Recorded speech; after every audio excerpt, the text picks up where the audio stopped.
This video contains subject matter that may be offensive and disturbing to some people. If you are the type to require a warning throughout a video or show, let this message serve as your warning. This channel discusses the harsh reality of true crime. If this warning is not sufficient for you, consider a different genre and unsubscribe from my channel immediately.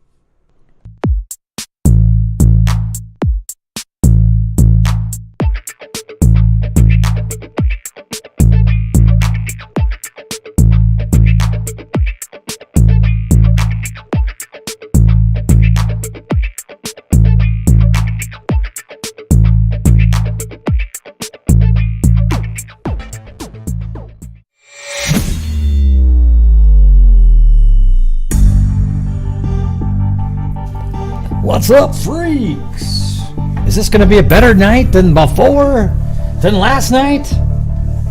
Who knows? Who knows? Last night was just poor all around. You know, just every aspect of it. The cases were interesting. It was just a really crappy chat. I wasn't in a good mood. There was nothing good about it, other than the cases were interesting. Yeah, that's really all it was. And oh yeah, so the wacko troll. Just to let you know, look at this. This is what's so funny. Look at what they literally wrote on a Facebook page. I gotta share you guys with this. It's pretty funny. And then you can see what kind of mentally deranged individual he is. So let's see. So here he is. Here's the Norman DeWinter guy. It's not his real name. He says, he curses his mods out, refinance his paid off home twice. No, my house isn't paid off. I've refinanced it before to get a lower mortgage, and I bought it for much cheaper than it is that my mortgage is. Because you remember back about 20 years ago, everybody would refi, do cash out, and do all that kind of stuff. I'm just paying off my house like everybody else. Okay, I've never paid it off twice. This guy's a freaking lunatic. All right, and then his other idiots that follow. 100%, man. And then he said he flat out lied about Barbara McDonald asking Keegan. This is the guy that makes all the fake accounts that you see out there. You know, all the fake Gray Hugheses. One will probably pop up in a minute. This is that guy, okay? All right, and then he says, he flat out lied about Barbara McDonald asking Kagan if he talked to Kelsey on 213. I mean, the thing is I literally just didn't want to talk about it. What I said was, I don't know, maybe she's asking about, she's made a mistake. You know, I don't know. But I was asked not to talk about it because it brings up a bunch of conspiracy wackos like this guy, right? And he says he talks to people like they're garbage. Other than that, he's all right. LOL. Okay. Anyways, I talked to dumb comments like that. Sure, yeah. All right. So then up here, somebody commented, Norm DeWinter, a.k.a. Derek, has been trolling Gray for years, creating over 100 fake impersonating accounts. He accused the family for years of the murder. Accused who? All right. So here's the thing: is the Norman DeWinter whack job has never actually. He doesn't go out and say so and so murdered somebody, but what he does is he attacks their. He attacked them mercilessly for literally 4 years, over and over and over again. So when you're doing that, you're implying that there's a guilt to it, because why else would you be doing that? I mean, why are you attacking a family member of a victim of murder? You know, why would you do that? Okay, and that's why, because you want to imply that they have something to do with it, or they're covering up for somebody else, not that they necessarily did it. So we know what you're doing. It doesn't trick anybody. Nobody's confused about it. And then he laughed at the only 100. So there you go. See that? That's where he's even admitting right here. He's so dumb. He doesn't admit that now all the pieces are put together right here. He says only 100, meaning it was more than 100. Yeah, because it is more than 100. Okay, so he admits it right there. All right, you got that. Then on the last bit here, look how delusional this is. Watch. Okay, so how many? We're asked. And he says, show me one time I've ever said they had anything to do with the murders. No, but you've implied that they had something to do with covering it up and things like that. You have. Don't try to lie. You're not going to gaslight people. And you even admit it down below because you say, Grace said that last night, so let's see it. Doubt I would have Mrs. Patty and Kelsey in my inbox if I ever did that. I've apologized to them both about the stupid stuff I've done over the years. Okay, well, what was the stupid stuff that you did over the years? Just because you blamed them, okay? You thought they had something to do. They were covering up. There was a larger scheme. All right? You know that. So you wouldn't have apologized if you hadn't done anything, right? I've not been perfect by no means, but I've never accused them of having anything to do with the murders. Gray got drunk and depressed last night and told y'all's some lies. I was doing... Listen to this delusional shit here. I was doing psychological operations in the Middle East when he was still fixing computers. Well, I've never been a computer fixer. You know, I don't even know what the hell that means. In his mom's basement. I know what I'm doing. Nights like last night happen when I want them to happen on his show. I run the Gray Hughes show now. Hey, let me just tell you, last night had nothing to do with you at all. It had nothing to do with you at all. All right? It had to do with my computer. I was in a bad mood before the show because my computer sucked. Then the chat was crazy, and it had nothing to do with your comments. It was literally a lot of the people that were here all the time. It was a crazy night in here. But you see what I'm saying? This guy is an absolute whack job. I mean, he's an embarrassment to mankind. Okay? All right. There you go. So you got that. And then what we can do now is we can go... So that's the kind of sick sort of mind that's working behind the scenes, you know. Hey, Gray, I've got a really cool... You know. And, you know, I am talking about it right now because I just saw these.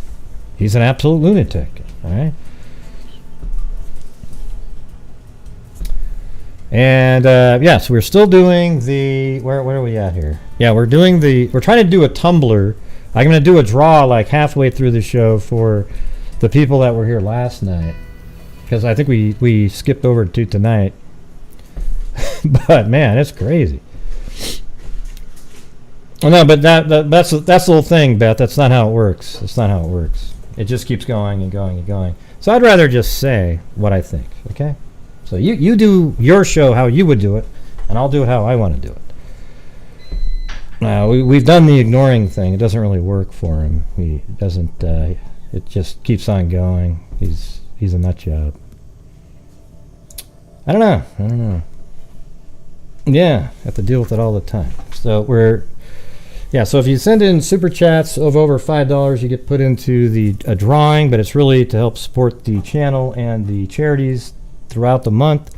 Last night, along with a horrible night in here, was one of our worst ones in like a month in that regards. So it was really strange, the whole thing. It was like as soon as I didn't cover one of the popular cases, it just went pow.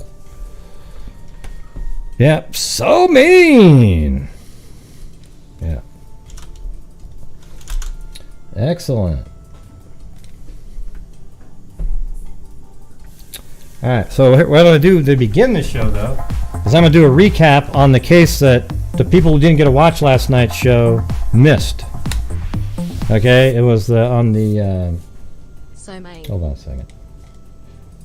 The Puskas. It's hard to remember that last name, but the Andrew and Patricia Puskas. And then after we do that, we're going to go over the Barker's interview with the nephew of I can't remember the name, but the individual who died. He's the nephew of the husband. Like, so he died, and he explains. She lived, so she explained all the details to him, and he sort of recanted it. And it'll probably will end up being a Lifetime movie or something like that. Yeah, Ronnie, that's it. Larry? No, I think it was Ronnie and Bev. Yeah, I already knew Barker. I said the Barkers. Are we going down that route again?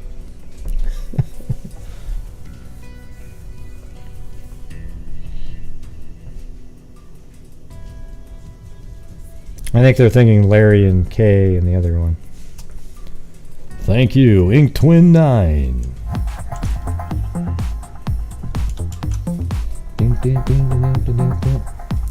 And high grade. Missed last hey, night. look at that. It's illiterate ink. Doing the recap. Or LJ, or what is it? LJ Moon, was that what it used to be called? Illiterate ink? I remember that.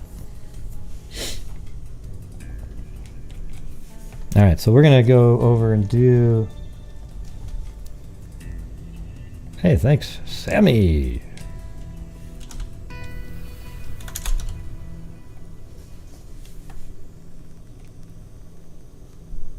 Is it this one? There we go. Yeah, so I'm just going to go over this thing that I created here that actually has the... This is a image slideshow thing. Let's put that up here. You know, so that's the parents right there and their 3 sons. Thanks, Gator 96. All right. And this is a crazy case of a targeted bombing, package bomb at a house that's never been solved from 1982, okay?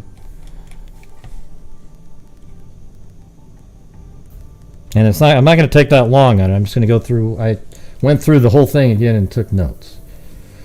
All right, so Andrew and Patricia Puskas Jr. were killed instantly at 8:35 a.m. by a package bomb on March 25th, 1982. Andrew Puskas was 35 years old. Since 1975, he has been a sales supervisor for Dodge Newark Supply Company. Patricia was also 35 and was a stay-at-home mother. They had 3 children, Drew, 9, Scott, 7, and Brian, 4. Andrew was very close to his kids and built a swing set for them in the backyard and would take the oldest boy, Drew, to karate lessons. Andrew and Patricia were both born in New Brunswick, New Jersey, and both graduated from New Brunswick High School. The Puskas were very active members in the Middlesex Bible Chapel, a Baptist church, and their social life revolved around it.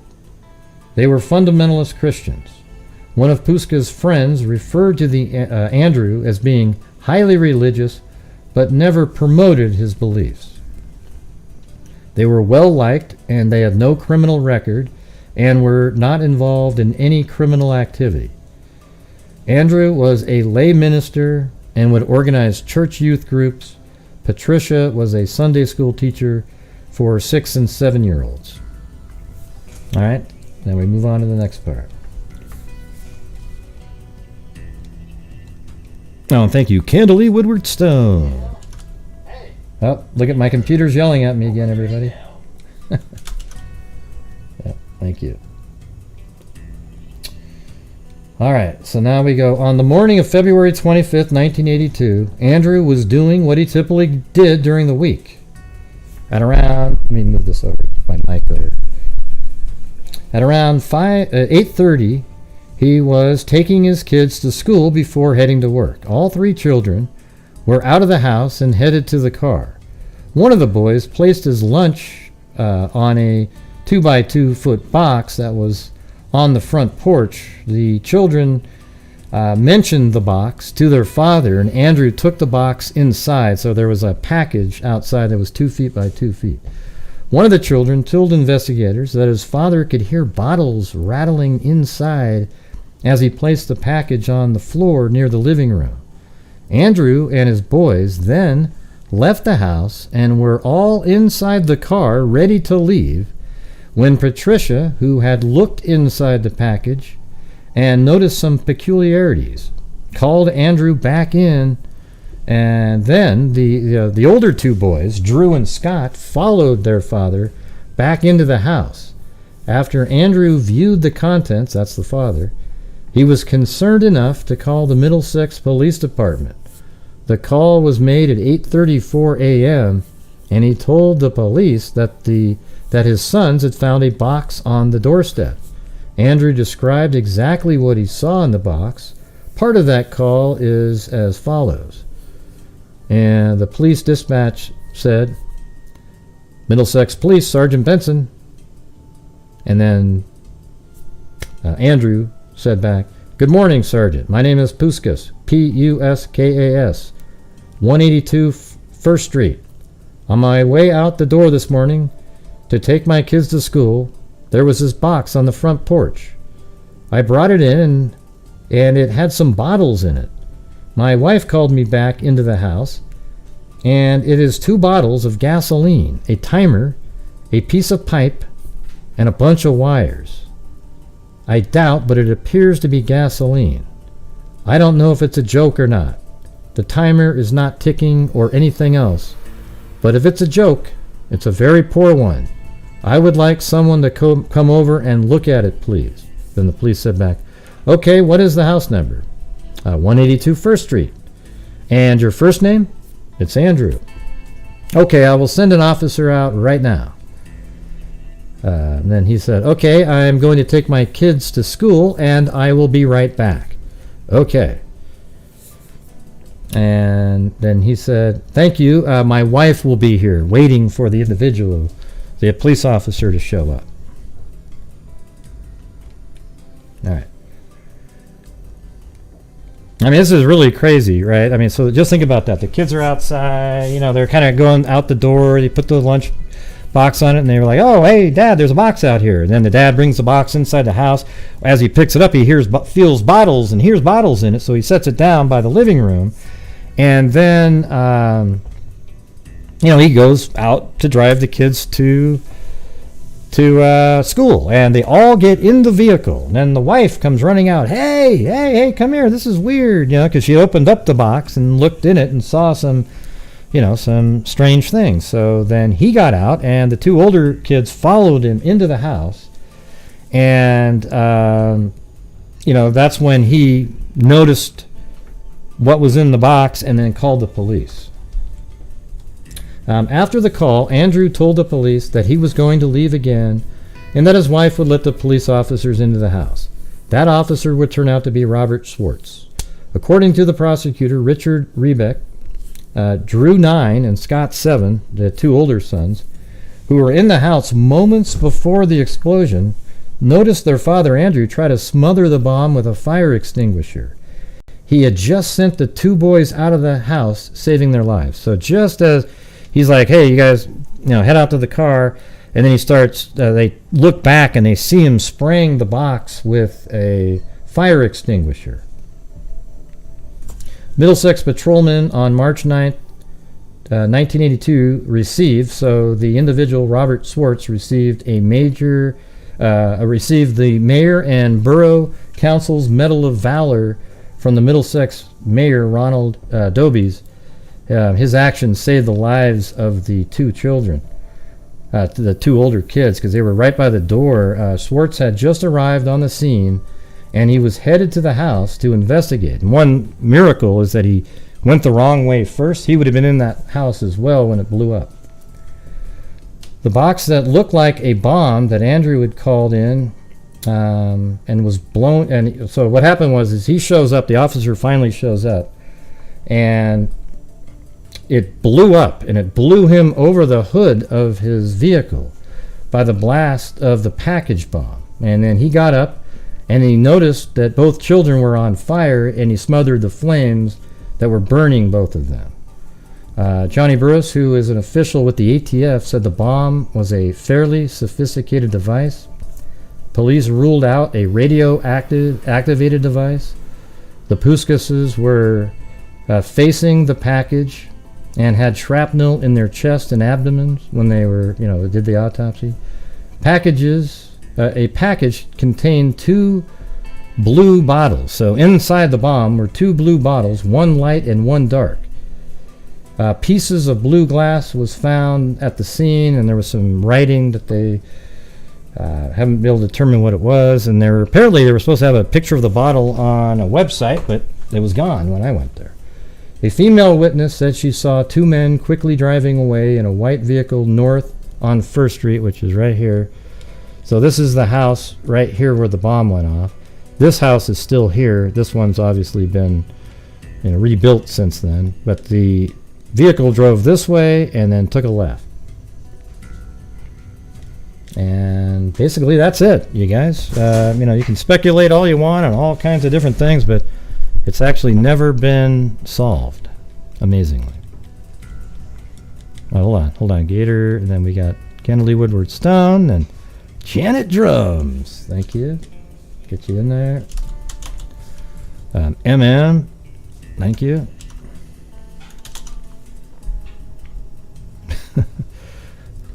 Well, why wouldn't I be? Thank you. And Miss L. And yep, up there. Thank you, guys.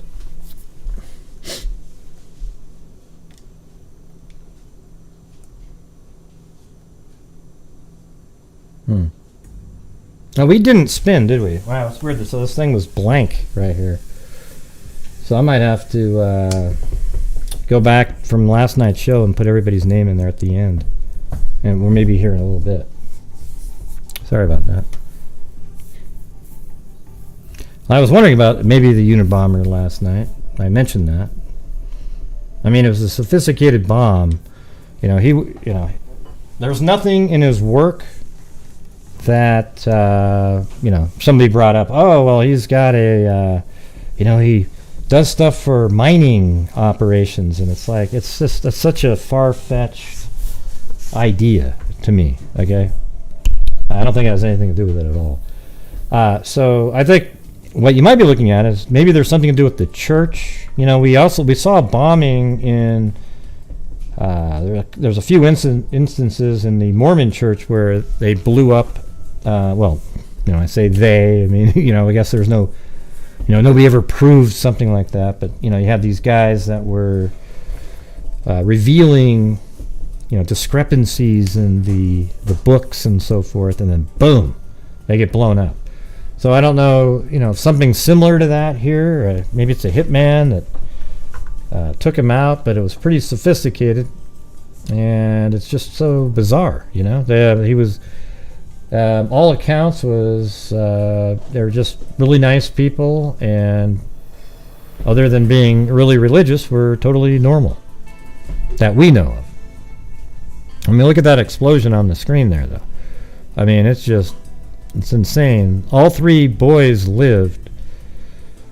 And one of those pictures is pretty sad because it's the two older boys. They survived, but when you see them at the funeral, they got black eyes and bruises all over them from the blast.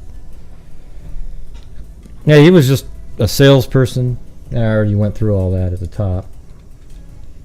Yeah, he worked for Dodge Newark Supply Company, like pneumatic machinery or something, and some of it had something to do with mining. It's just, I don't think that's relevant at all. One article did say that they had 15 people of interest, and there's only 3 of them that seem like they could be angry enough. Well, that's kind of weird, because that means that there could be people that are angry, even though they have this perfect life.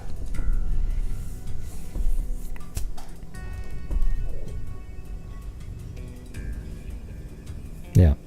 All right, so that was it. I just wanted to, for the ones that missed it last night, there you go. You got the update.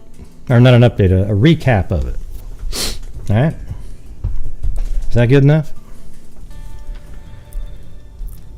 I mean, it was just really crazy. It took a while to get through all that last night, but, each article has something new. There's a little bit more, in depth to it in all the articles. There's one of them, one part is that he has a sister that sort of predicted it was going to happen, and they had some kind of strange religious conversations around it. Like the rapture is coming and things like that. So, who knows what that actually means. Maybe that has something to do with it. Thanks, Brenda R. Thank you very much. Yeah, I probably will need some bail later. No doubt about that. All right, now you guys want to go over the Barkers? Or any other thoughts on this? What do you guys think about this one? I mean, so just picture it like this. I mean, just picture it like when you're a kid, right? Hey, you go running out the door. Your dad's about to take you to school. You put your lunch box on a box that's sitting outside, and then the kids say, "Hey, Dad, there's a box here." Yeah. Then the dad comes, gets the box, picks it up, sounds like bottles in it, puts it inside by the living room. Then he and the kids all get ready. They run out to the car, and they get into the car, and they're just about to turn on the ignition, and then the mom comes, hey, come here, check out this box, because she had opened it up and looked at it and thought it was strange looking. Probably looked like a bomb to her, too. So the dad comes over, he looks at it, and he's concerned enough, calls the police department, and two of the older kids come following behind. They come in the house, and then at a certain point, the father said, hey, you guys need to get out and go to the car. And just as they're leaving, it just, blows up, kills both parents instantly, making them all orphans. And it was intentionally set. Oh, and by the way, on the box, it had his name on it. Let me see. I think I might have actually dropped off a portion of this. Hold on. Yeah.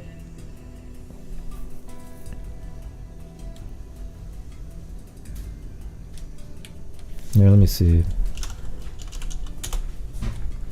Yeah, so the box was described as 2x2. It had Andy or Andy Puskas on it, written on it. And people on First Street, where they live, they call him Dick, because his middle name is Richard.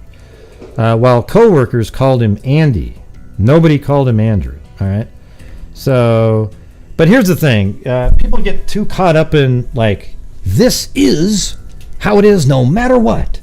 Everybody calls him Andrew. Everybody calls him Andy. That's a coworker. And everybody calls him Dick that's on the street. And nobody you don't think that there's anybody out there that might have called him Dick that lived here, or Andrew that went, Andy that went here, or Andrew over here.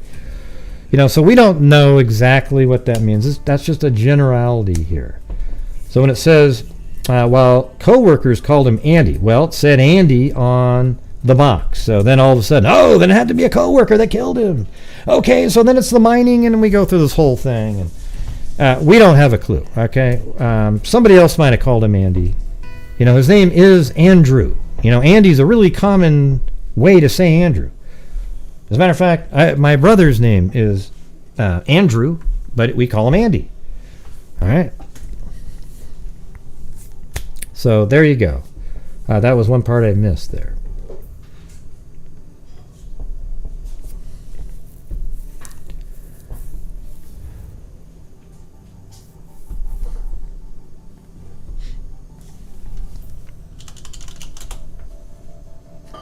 I'm not gonna.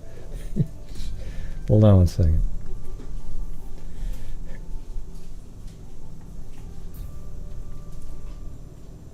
Ding, ding, ding, ding, ding, ding.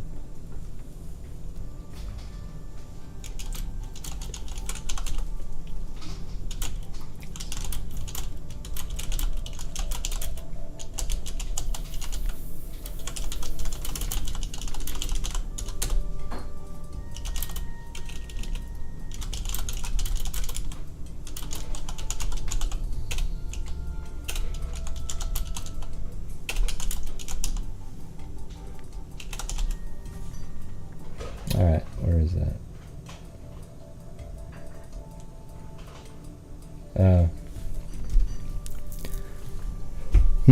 I was just reading some comments over here. What do we got? All right, let's move on to the Barker case. You guys have any?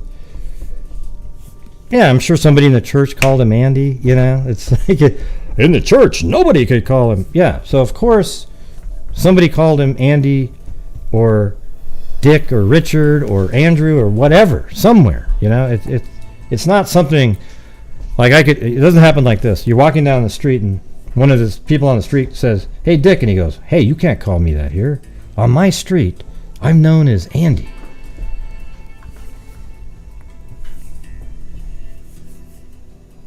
Yeah. Not sure what that would mean. Just like it happened when I was in my own that means. All right, I'm going to do move on to the Barker. It was interesting enough to. I watched it last night after the show, like literally right after the show. I went over and watched the nephew talking about what happened up there. So it was really pretty close to, I think, where we were looking at the very end there.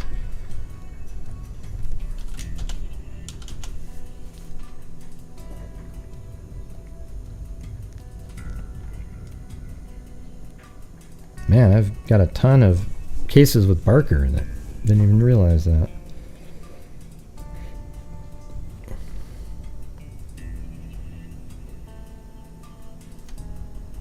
Yeah, well, I don't really know who trolls are or anything like that.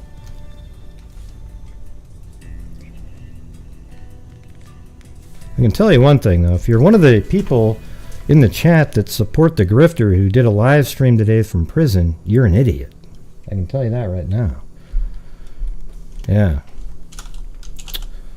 Let's see. I mean, you're just literally a dumb person.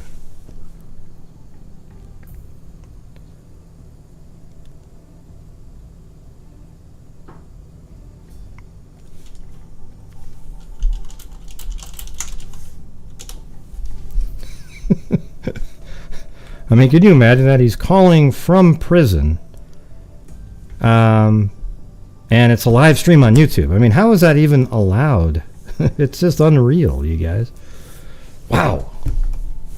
And then he tells his girlfriend, I mean, check this out. You know, so the girlfriend's doing this for him to sort of keep him relevant somehow. And, you know, at one point he says, like the time ran out and he said to her, "You talk too much. I was trying to..." Oh, God. I mean, you do that on a live stream. Man, that's unbelievable. Well, no, it's really incredible that they allow that kind of stuff. Unreal, isn't it? Unreal.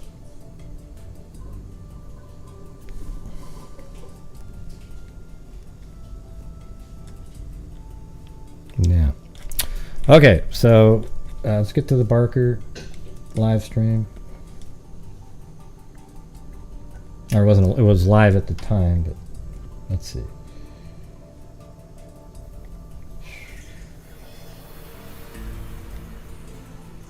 What happened to it?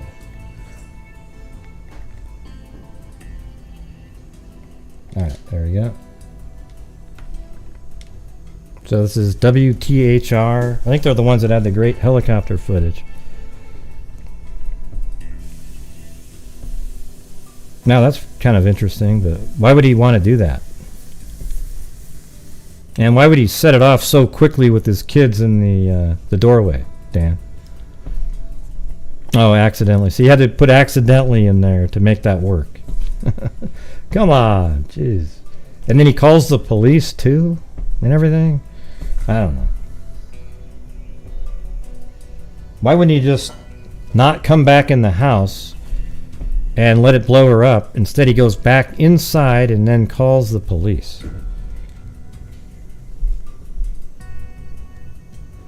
I don't know what that means, Heidi-ho. Sorry.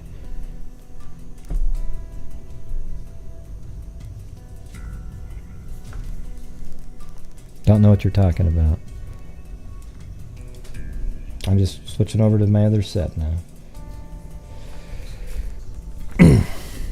Let's see.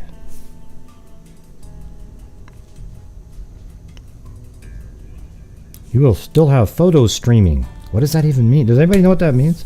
I need some help there.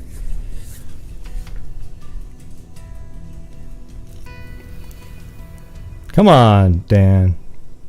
You didn't reply to that one.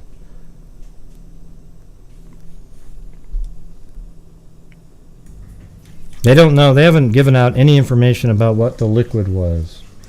I wouldn't doubt it if it was like nitroglycerin or something, or something more powerful. I mean, that thing blew up the whole house. How could 2 bottles of gasoline do that? That just doesn't make any sense. There was something more powerful in there, for sure.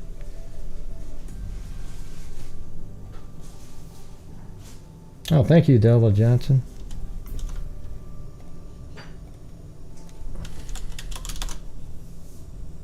Oops.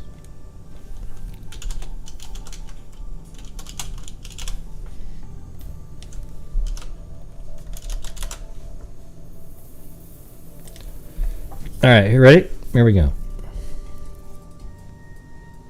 Well, hey Tolly, let me run my show the way I want to do it, okay? It's not helping me. I know what I'm doing here, okay? I was just still talking about something else. I'm sorry the production value didn't look exactly the way you wanted it to right at that moment. All right, here we go. The story of a missing Indianapolis couple has been an emotional journey for us here at Channel 13.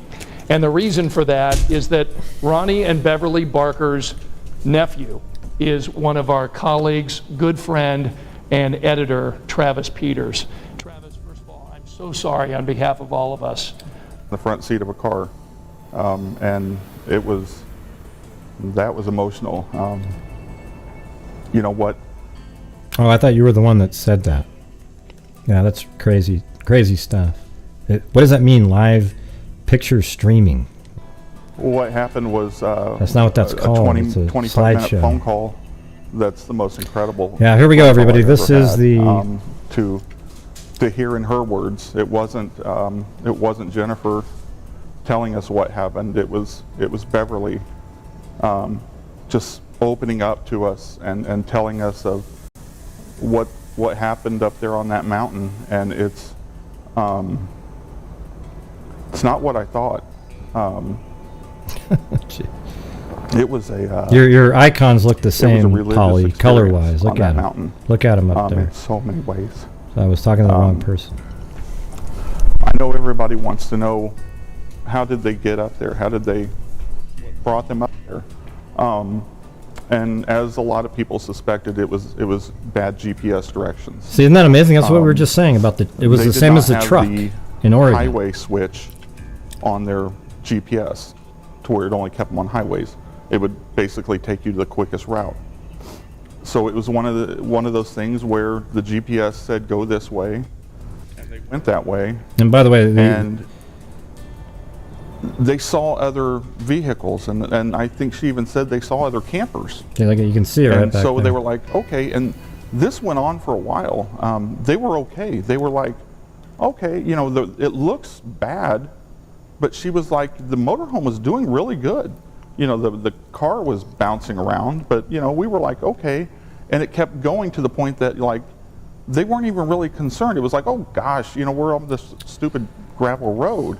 You know, some of the misinformation that was put out there that made it sort of start seeming more nefarious, like, oh, the camper was completely empty. Well, it wasn't at all. They didn't take anything from the camper. I mean, this is like a whole, what do you call it? Like just a compounding error on top of error that created this situation. It's just like it's exactly the same as that trucker in Oregon, an entire semi truck, which is way bigger than the camper in the car, went missing, and it turns out it was way up on some crazy mountain because the GPS told them to go up there. All right. But it wasn't like they were off-road vehicles. You know, they were just going, and they would. They saw people every now and then. You know, it was like, okay, we're going to be okay, and. You know, they took one turn and then they took another turn, and they eventually got to the point where they got stuck, and it was late in the night, Sunday night, last Sunday the 27th, and they decided, okay, you know, they didn't really panic. They didn't panic at all. They said, we'll just spend the night in the RV, and tomorrow we'll get back in the Kia. And we'll drive back down the mountain the way we came. No big deal. So they were so sure of the ability to get down the mountain, they just thought, you know, okay. So they got up the next morning and they got in the car and they just. Yeah, so they got stuck. They just kept driving, winding, and passing campers here and there, winding up. And then they got stuck, and then they were about to take off, and they go, let's just wait till tomorrow morning, and we'll take the car and go right back out the same way and get some help. Started driving, and they didn't think about bringing food or water. I mean, that part's surprising to me a little bit. But they didn't bring anything with them at all. They got out of the camper, and I guess they just thought it was going to be an easy drive, you know. Didn't think about it. Didn't get water, didn't bring any of the food that they have in this massive camper that they had with them, big mobile home there. Blankets. You know, they had just made this route. They'll just go right back the way they came. I mean, it was a mobile home, wasn't it? It's a house! Ah, shoot. And they took a wrong turn. Thank you, Pebs. They lose the tire tracks. They didn't, you know, they weren't really following their way. Everybody, I think, in their mind thought, you know, gosh, they're going to be just blazing a trail up this mountain, this motorhome. But she kept, you know, she was like, you know, it really wasn't that bad. You know, we weren't like busting brush to get up there. So they thought they would just be able to drive back down. So they didn't think about bringing water and all the essentials that, you know, were basically in their life raft. They just went for it, and they eventually got stuck. You know, this is so my Uncle Ronnie. He started tapping SOS on the horn. Look at that. That's pretty smart. You know, every 10 minutes or so, he would pound SOS out. You know, he eventually taught my aunt, you know, the rhythm. You know, and he's military to the bone. What do you mean? Why didn't they think to be in contact? So you know, they would take turns doing that, and they just drove the wrong way. What do you mean why? There's no answer to the question. It you know, we can ask the whys, but they're just story, people. You know, People they're not robots. I don't even know how to put it. They knew they were in trouble. The only thing I was just thinking is like, you know, you'd think you would put something in your car. It was religious. But yeah, no, there you go.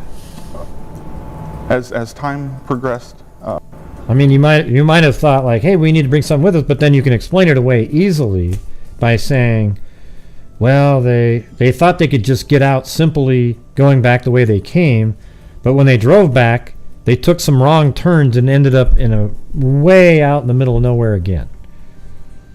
I don't even know how to put it. They knew they were in trouble.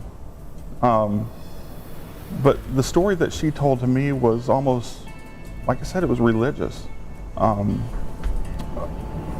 As time progressed, my uncle, who was a very devout Christian, he would see figures from the Bible, and took so much comfort in that. My Aunt Beverly, who's very immobile. If she has to go very far at all, she's in a wheelchair. Or if she has to cross a room, she's in a cane. She saw snow up on the mountain, just, you know, in the shadows of rocks, and there was a ledge, I believe she said. And she was like, well, there's no way I can get up there, but I'll try. And repeatedly through the week, she would she had a walker with her, and she would make it up that hill. And she had a couple sacks that she would put on her walker to put the snow in, and she would make it back down. Damn. And then they would that's crazy. They would use N95 masks. Can you imagine that? Like, she could barely walk. You've seen the pictures. She's wheelchair bound basically, but has a little bit of a walker. And for some reason, she got out to get water. But weren't they both diabetics or something? So maybe he was really struggling with that. To put the snow in, and she was like. And they used the N95 masks to drink from, it wasn't for filtering or something. They used it to drink from. No, because those are nice and sterile. Those are clean. Using all of this for water. Yeah, just as a means to, you know, to hold the snow, and you know, and she said they would put some and crush it in bottles and try to melt it, but she said it was cold. She said the nighttime temperatures got down around 27. But they were exactly like I described them as Thank you, techniques. Jessica You know, Schubat. my Aunt Bev was like bragging. She's like, I have a really good GPS program on my phone, and it had us at over 7,000 foot of altitude, and I knew the exact GPS coordinates. I mean, to the foot. But they didn't have a way to transmit that. They were trying. They thought, we'll send text messages, and then they thought, well, you know what? Let's try an email. Let's try to get an email out. And they just eventually came to the realization that nobody knew where they were. But throughout the entire conversation, it wasn't upsetting. It was almost uplifting. She talked about how beautiful the sky was, how just blue, and she said you wouldn't believe all the jets that were just crossing the sky, and it's really active military area there, and my uncle was once stationed at Nellis Air Force Base, so he probably got a kick out of that. He was a big aircraft guy. He wanted to be a pilot, but his eyesight kept him from doing that. But she said the stars were just the most amazing stars you've ever seen in your life.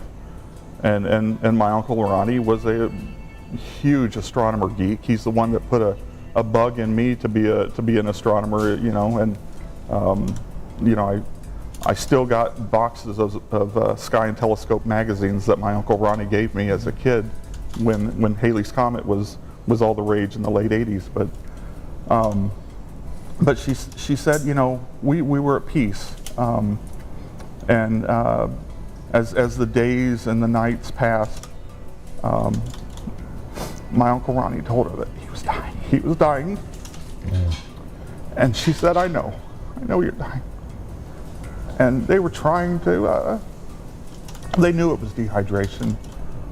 So, they were trying to make water.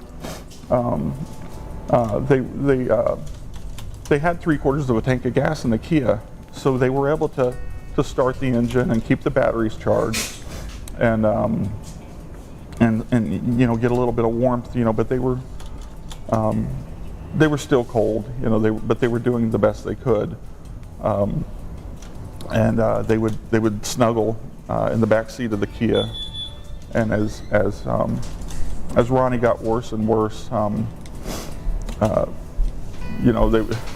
they were just trying their best to huddle together and to stay warm. And all along, he would ask her to read the Bible to him, and he finally passed away Monday, just 2 days ago. I mean, he would have, man, if they found him earlier, got started earlier, they might have got the guy. Around 3:15 in the afternoon. It sucks. And she was okay with it.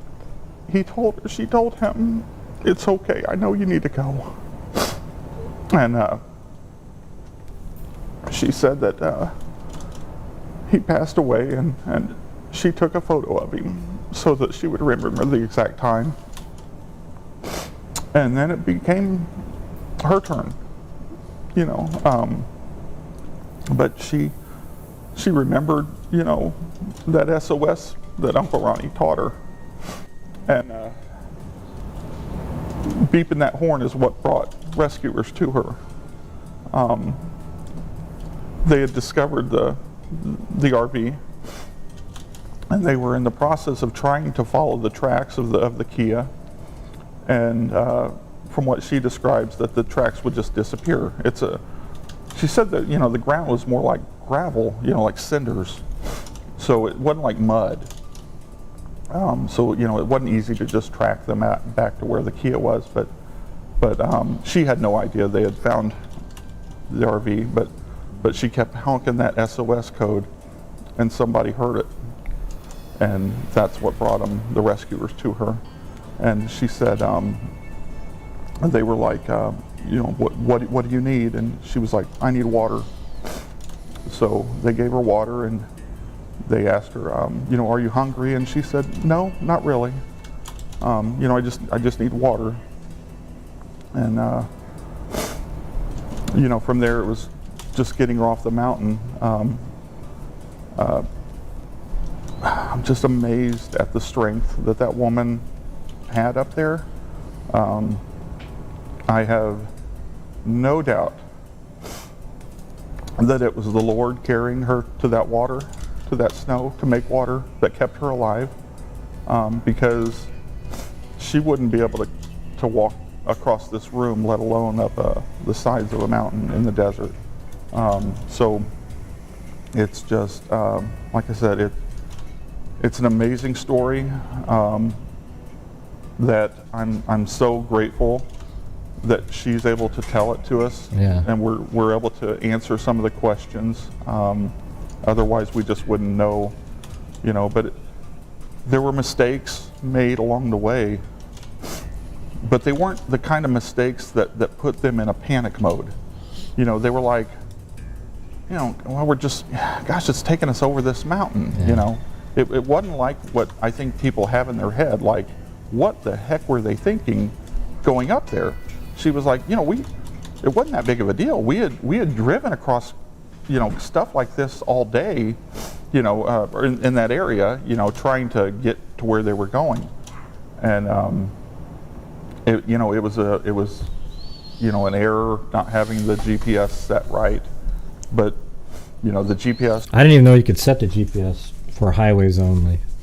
But man, that makes sense, doesn't it? just got them off course, and then from there, you know, they basically were in a situation where, you know, well, we'll just keep going because the road's okay. It's not that bad, you know. And we just had to go slow because of the car, and before you know it, they got stuck. It's not like the road narrowed down. It's not even like what I thought that maybe he would try to turn around. They eventually just got hung up, and they still. You know, my classic Uncle Ronnie, they didn't panic. He didn't panic. He was like, okay, you know, we're in a good spot. You know, the mistake was thinking that they would just be able to hop in the car and drive down the mountain. And now we know that that just didn't happen. Yeah. How is Beverly doing right now? Beverly looks amazing. I mean, you can tell that she's been through an amazing ordeal. You can tell that she's dehydrated. You know, her voice is not normal, but you know, for somebody that survived that, it's a story right out of Hollywood. We knew, you know, by Friday that what was unfolding was something different. This wasn't a missing hiker that, you know, went up the mountain or you know, so many stories that we cover. It was just different. There was something that was telling me it was different. It was like, and it was. I mean, it's not at all. I mean, a lot of the things that occurred are. I mean, it is kind of, you know, it's like a spiritual, you know, last moment there. I mean, it's weird. It's weird, right? Like, he's dying, and they got to share this really sort of, kind of, you know, tender moments together, and you know. He didn't have enough water. He was dehydrated, and you know, and she tried her best to go get water for him, you know, because I don't know. I mean, he must have been really dehydrated quick, or you know, they didn't realize it until he was dehydrated because she was somehow able to get out, and he can walk. So it's interesting, like what happened there.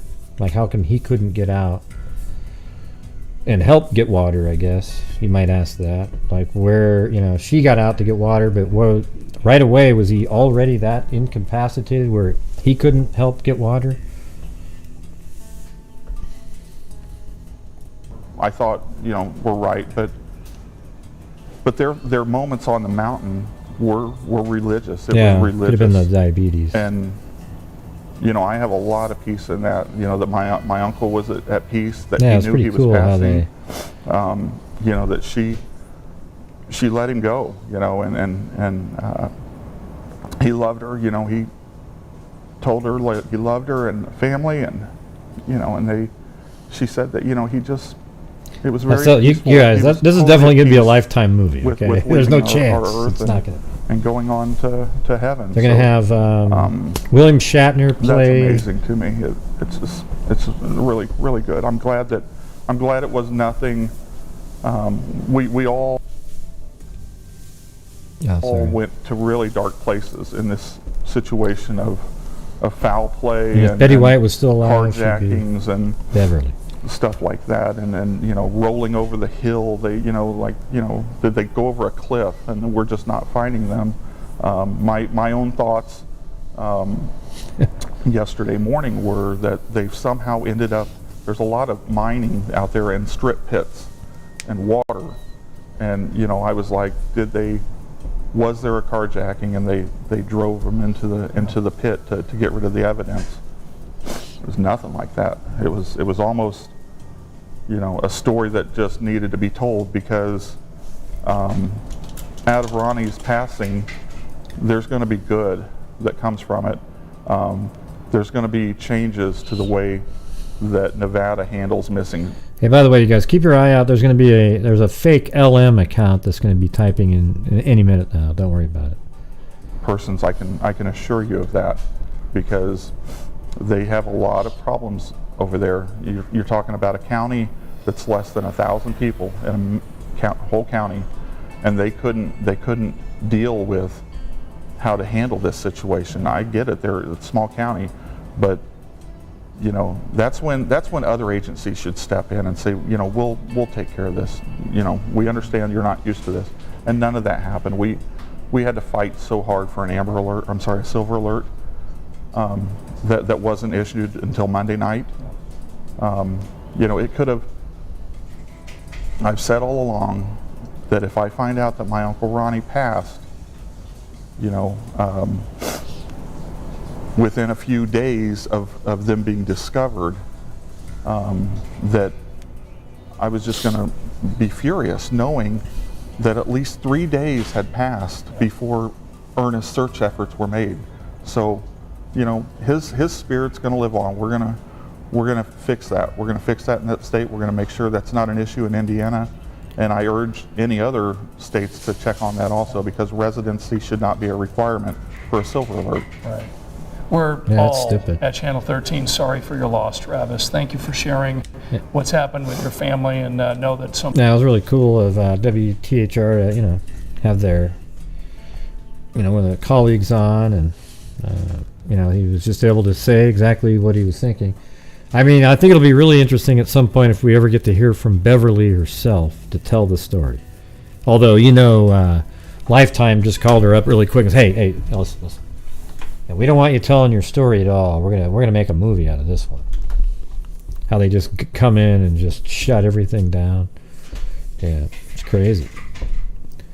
Thanks, Pebs W. I got your email again. Thanks for reminding me. You just got to keep on doing it.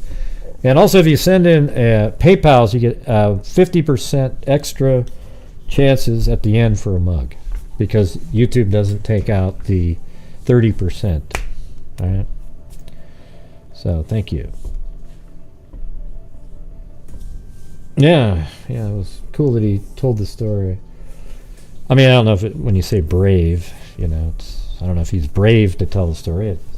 I mean, people tell the story. I would assign the braveness to, Beverly and Ronnie. I guess Ron. Yeah, but Beverly is the one. I mean, look at she was out there for 8 days. It seems like on her own, and hell, she wasn't even hungry at the end there. I don't know if they're doing a movie or not. I'm just saying they like to gobble up stuff like this and shut everybody down. Just like 48 Hours, all those guys. They just Dateline.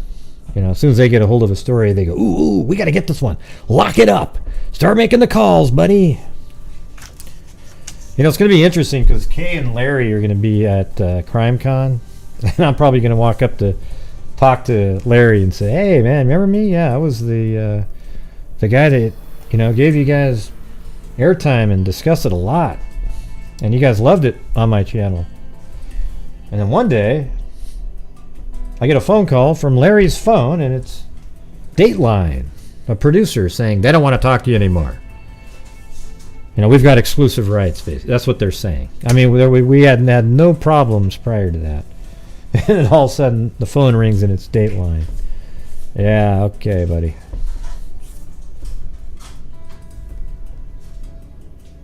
Well, Lifetime makes the same types of movies.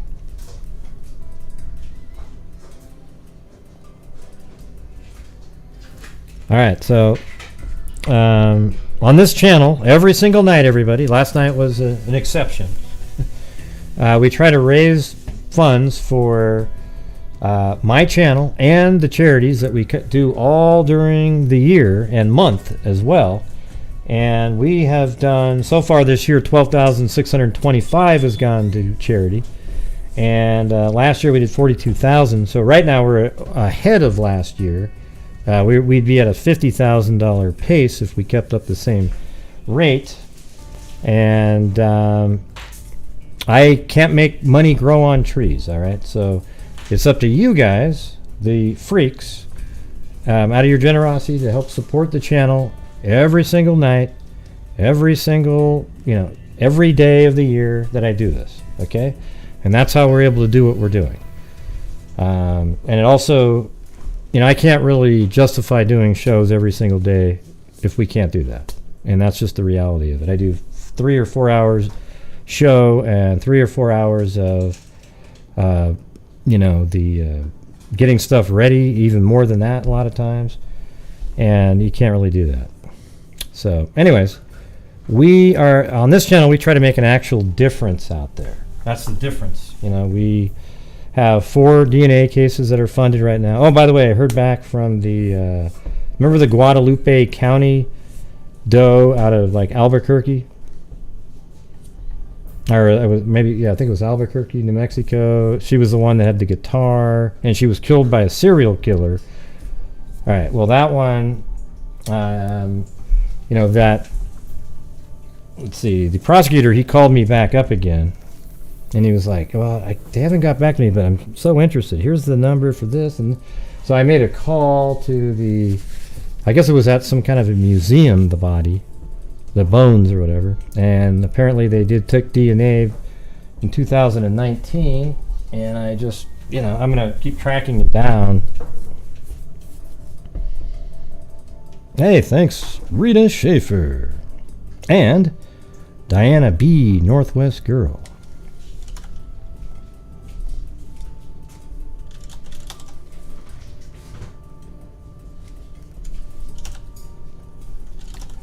Thank you.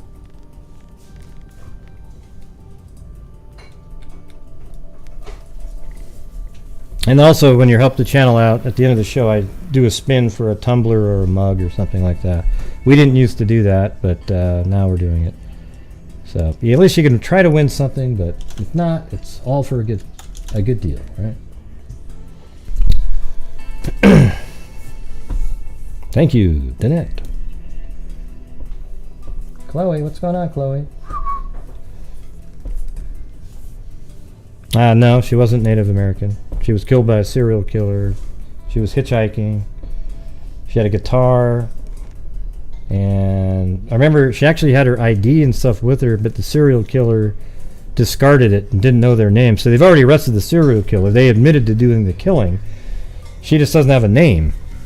And so I'd like to help give her a name back. So that's what we're trying to do.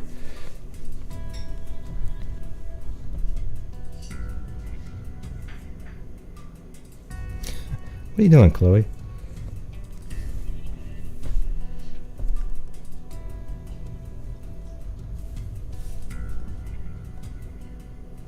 Which ones, Linda? Did some come in? Nothing came in from there. Linda. Well, one earlier, but let's see. Yeah, you don't like flies? Well, that's too bad, Peter. We're going to be on the screen all day long, just for you. Hey, thank you very much, Vicky H.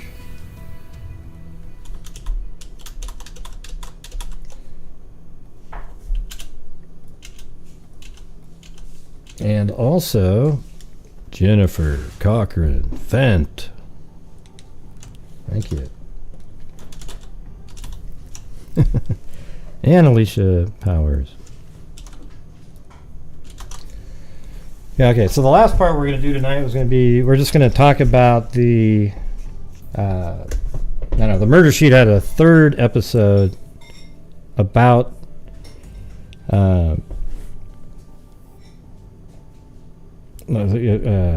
Tony Kline. My brain kept wanting to say Troy. It was like, because of that other case. Thank you, Alicia Powers and Elizabeth Gregory. And thanks, Monica, for all the months. Maybe I'll just keep all the names in there at the end. If it gets to a point, I can do maybe 2 different things. We'll see.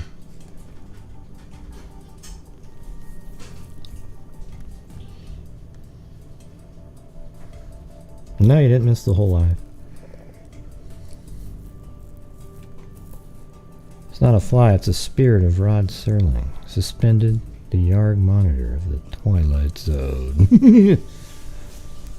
Yeah, how did that... Rod Serling did the Jacques Cousteau and Philippe will try to find. That's how... Remember that? He also did the Jacques Cousteau documentaries. Jacques Cousteau and Philippe will try to find. The Calypso was like an octopus without tentacles, having so far to go, but no way to get there. Oh, shit. Hey, thanks, Monica Foster.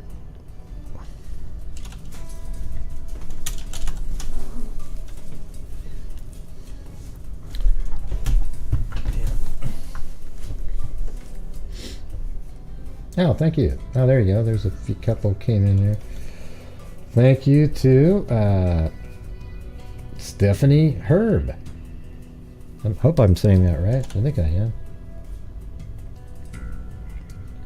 And you get 1, 2, 3 chances. And there is Laris Torres. 2. And from Australia, we've got the BBB. I'll just put the whole name in there. Doesn't. Yeah. Oh, and one more just came. And TTJO. Thank you.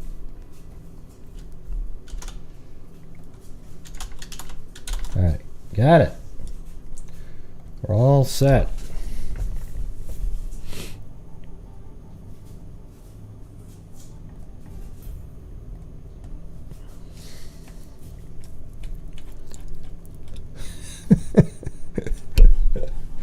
Oh, jeez. That was pretty good. Man, I cracked myself up. Look at that. The coolest name in YouTube history. Quietly Frozen.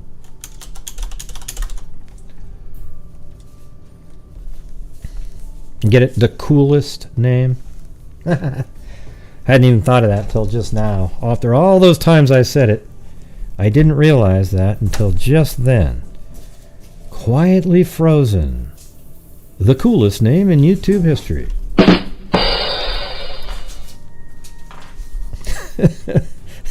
I just thought of it. Oh, man. That's sad. All right, so has anybody watched the Murder Sheets, the most recent podcast that they put out? Anybody?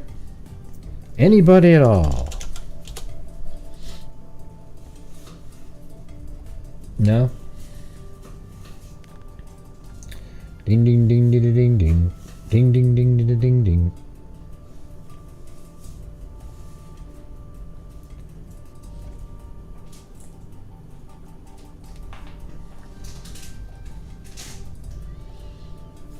Yeah, it was pretty interesting. I took notes on it. Kind of reminded me of something else.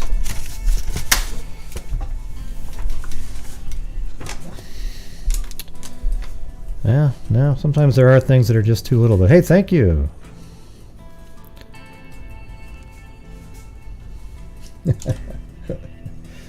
Thank you.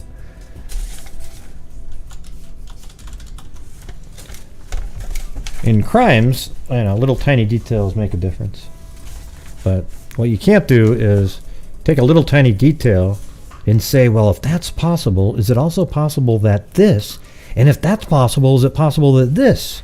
And when that happens, we pull out the guy from Ancient Aliens right here, who seems to do that on every single episode. Wow, look at this rock. Is it possible a caveman held this rock? And if so, is it possible that he killed a bison with it?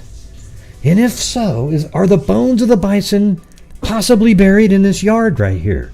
Bring in the excavators, everybody. Bring them in. Yeah, that's probably not gonna work. You know what I'm saying? You know what I'm talking about? I did watch the Masters. It was cool to see, Tiger Woods, after having a compound fracture with his bone sticking out of his skin 13 months ago, after laying in bed for 3 months, slowly working him back his way in. He played the first round and was 1 under, and it's only 4 shots off the lead and right in there. That's pretty crazy. You got to admit, that's nuts. Yes, I play golf. Yeah, and my best score that I ever shot was a 70 on a par 71 at Langdon Farms. That was crazy because I was had I parred the hole, I would have got a 70. Or no, wait, no, that was a long time ago. So that was just an insane round, the 70, just crazy, like 5 birdies and some. But then, gosh, it was only like 6 months ago I shot a 72. That was tied my second best score. And that was crazy because if I had parred the last hole, I would have got a 74. And I had like 220 in on a par 5, and I just said, screw it. And it was way back on the back end of the green, and I hit this crazy little bullet, and it went, ding, ding, ding, just trumbled up, rolled all the way back to this upper tier. And I had about a 15-footer for a eagle. And I made that to get the 72, even though that was still 1 over, but it tied, who wants a 74 I've shot like 20 times probably.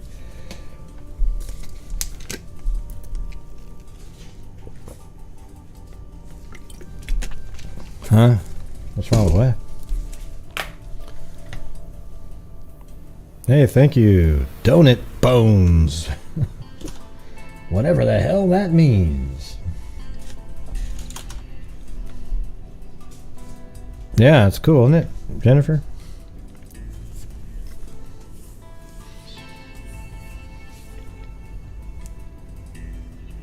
Who said there was something wrong with the Barnett name?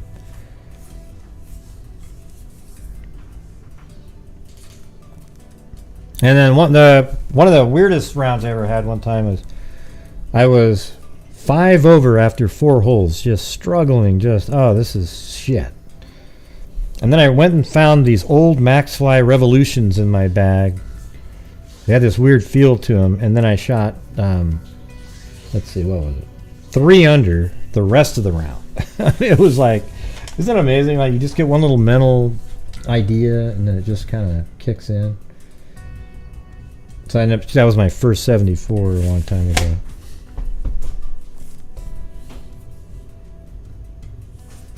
Oh. I don't know. What are you guys talking about up there? Nothing wrong with the Barnett. Huh? Oh, yeah, here we go. Bitch, please. Oh, that was the bitch, please. Right here. Huh? Oh, wait, guess what, everybody? By popular demand...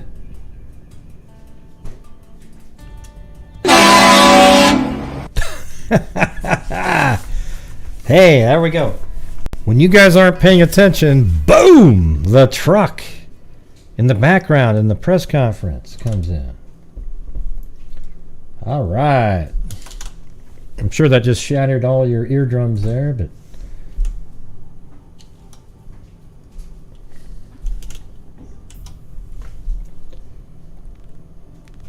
you like that? My email is, or I'll just type, let's see, is it working right now? Email.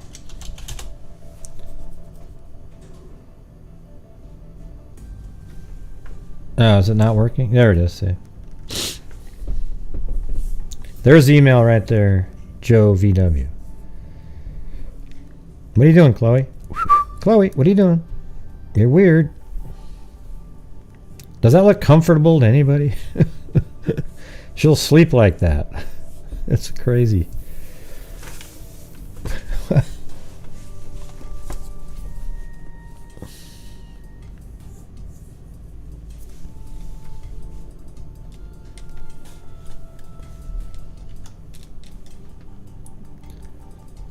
She's nuts, though. Look at that. She's sleeping and she's standing up almost. Yeah, we're talking about you. Oh, man, she took off like a bullet right there.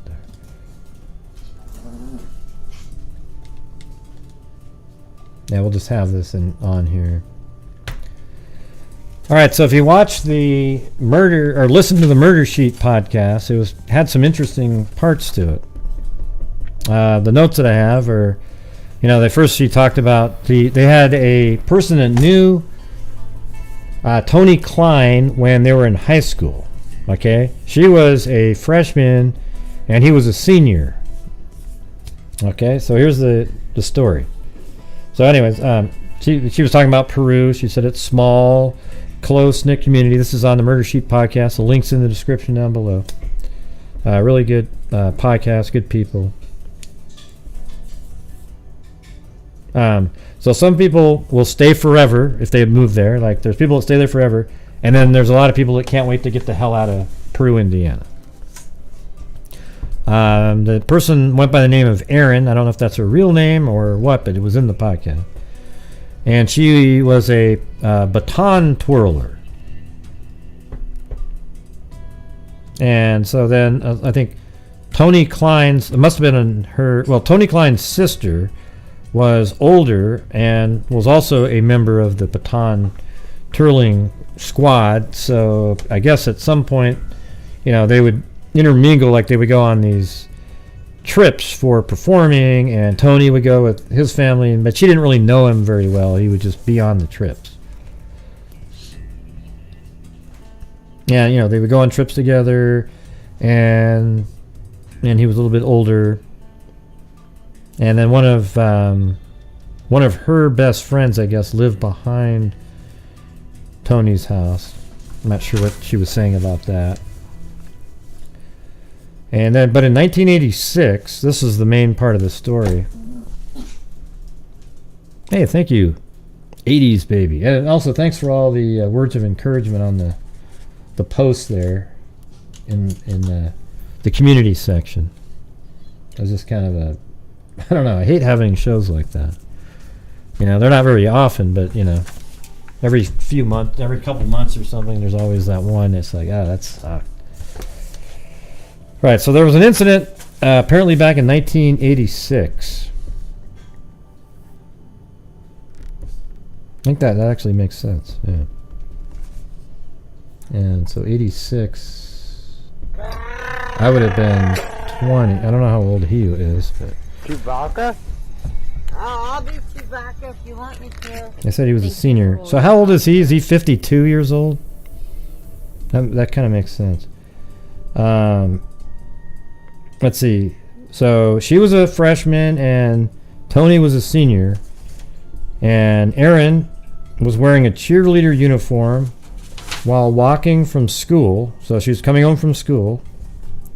And then she got the feeling that somebody was following her. And then 2 blocks back, she saw somebody walking behind her. And they were about 7 or 8 blocks from She was about 7 or 8 blocks from the home right now. But then she walked another few blocks. There's 7 or 8 blocks, so maybe 4 blocks out from home. She saw movement in front of her, and it was the same person that was behind her, and it really creeped her out. Then she dodged and went across the street, trying not to bring attention. So she made it seem like she was just naturally going across the street. She knew it was Tony, and he tried to hide, ducking, etc. When she got home, she hollered his name and called him a creep, and he took off. She says she looks so that was the story that she remembers. And then she says he looks like the second sketch released back then. So she remembers what he looked like when he was younger, and that's something that people have put out there. There's a picture of Tony Kline when he's young, and he looks almost exactly very similar to the first sketch made, but the second one released, which is weird that it was the first sketch made, unless that's not even a true story. Now, we don't know what's true anymore, because some of the stuff that we were told was true turned out not to be true.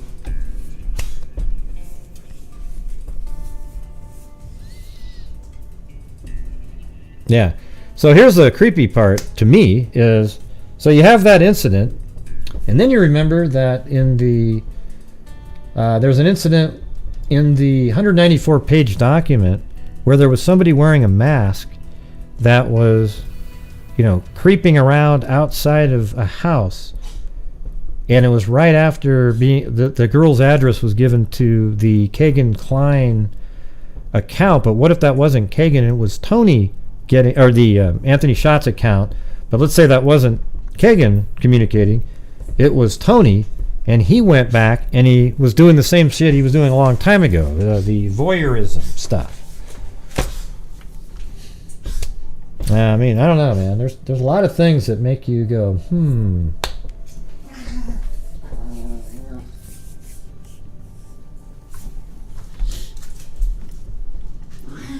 Let me see if I can find the...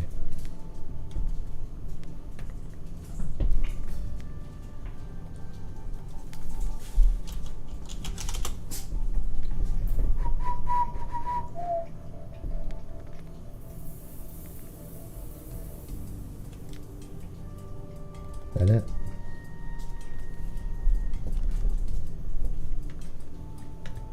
Yeah, it's 194 page.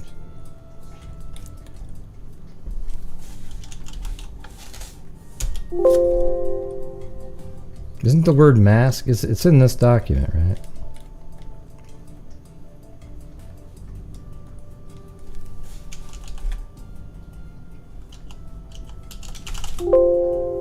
So why isn't that coming in? It's right there. Doesn't seem to, like, the search mode isn't working. But I have converted everything to text. And I've used it before, so I'm not sure why it's not working now, but...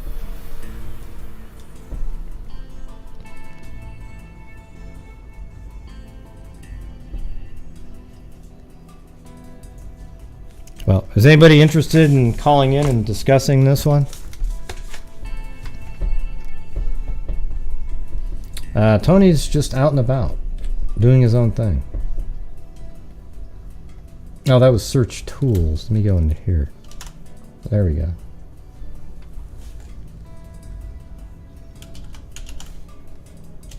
There we go. That's where it...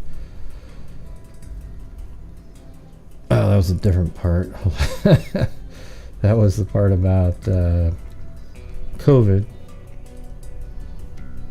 All right.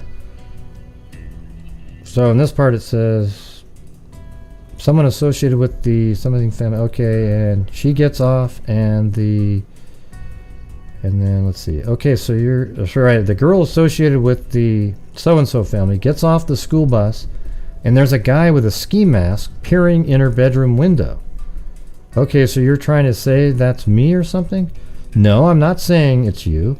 I'm just saying there's another coincidence that we have a girl talking to Anthony Schatz's account, so that could be Tony, Then she gives an address, could have given it to Tony, to Anthony Schatz, because she wants to hook up with him, the hot Anthony Schatz guy. See, I don't even remember her give. I don't remember her ever giving me an address. But it's we have right. Does that show up again? She comes from the school. All right, let's see. And she did, in fact, there was actually a police report filed when it happened. So you're trying to say that's me or something? See, I don't even remember her ever give me an address. But it's, we have, and she did, and in fact, there was actually a police report filed when it happened. Because she comes home from school. I mean, isn't that interesting? How similar that story is to the one we just heard from on the murder sheet.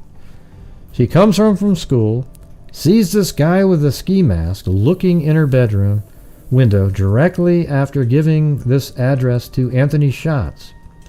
As a matter of fact, that's the incident that started everything else last time. That's how everything started last time, was that incident. That's crazy. Right, I know. Let's see, what's the next? Does it show up again? Put your mask on. No, that's the other one. Yeah, so I think that's definitely, that sounds to me, that's so similar.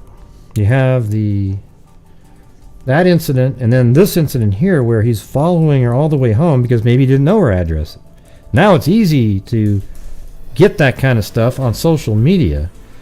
And here's the thing, he might have learned from those early experiences, because remember she said, Tony, you're a creep. Well, now you just wear a mask and you can't say, Tony, you're a creep, because you can't recognize the person. So now he wears a mask and he's doing something else. Now, what was his ultimate goal all those times? And by the way, that is actual writing right there. Let's see. So if I went Z, I don't know what it meant, but like, how are you guys doing? Let me see, is that right? If I go, how are you guys doing? Okay, doing is Fatmaha. Yeah.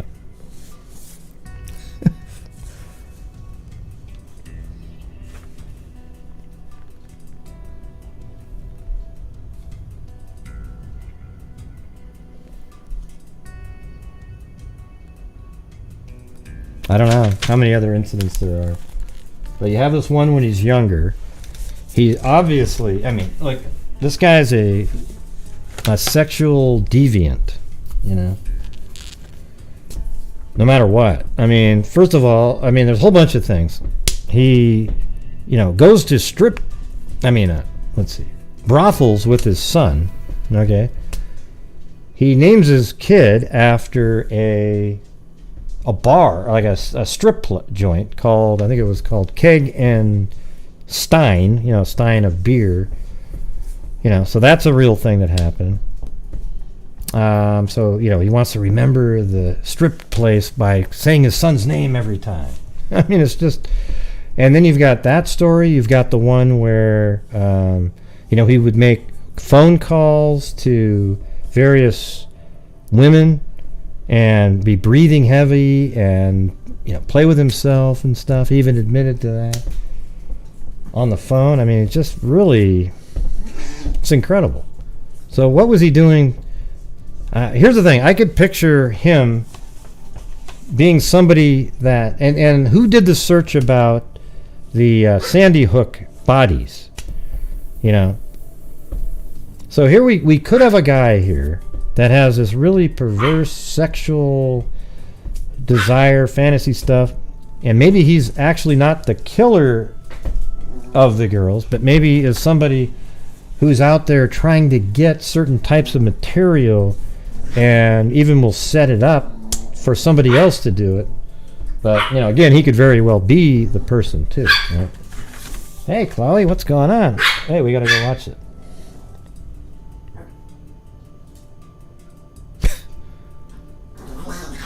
Oh, God, Blue just went nuts right there. You reckon what story's bullshit? What are you talking about, Zozo? Man, just... let's see.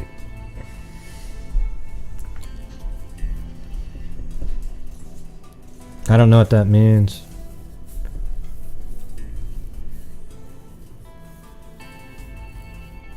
I don't know what that means. D10.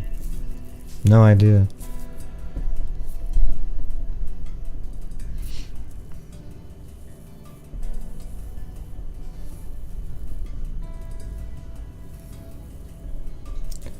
I feel so bad for the family of this couple.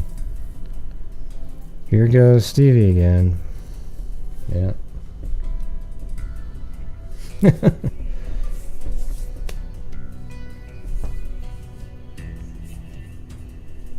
What story were you talking about? That's bogus, I mean, we just brought up about 50 of them. And there were less people here, even though I'm glad Gray has new people. Yeah. I know what you're saying. Yep, that's right, Stevie. Huh? Does anybody have any idea what the hell that person's talking about up there? Oh, I'm not going to play another video about a channel or anything. I'll see the email when I get it later. No, it's not a bullshit story. He doesn't care what the mother says, Zozo. Are you kidding me? You think he gives a shit what a woman says? He's going to name the kid whatever the hell he wants to name it. We've already seen it. He controls the entire household. Yes, that is a true story. It's not a fake story. It really is. Let's see. I don't know what an NFT is though. What is that? Is that like a fund of some sort? Do you think any woman that Tony Kline's ever been with has been able to choose anything? No way.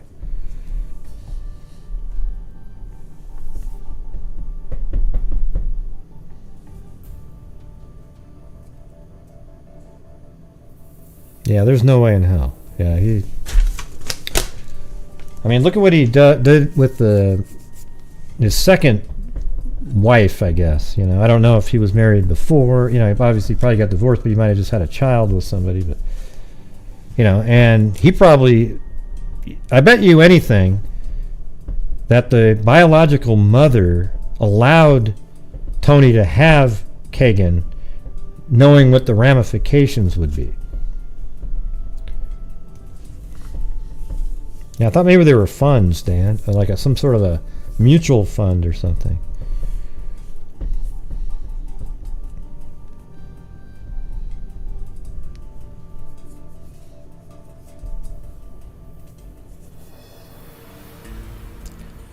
Let's see. Yeah, it's like it was Keg and Stein, and then you got Keg, A-N, and then Stein, which sounds like Klein, but yeah. And they say Kagan. You know that? You notice how it's pronounced Kagan and it's not Keegan? So that's another evidence of it. Everybody says Keegan, but it's spelled K-E-G-A-N, not K-E-E-G-A-N. I mean, who cares? Anyways, it's just the guy is a deviant. And he also, look at the list of stuff you've got.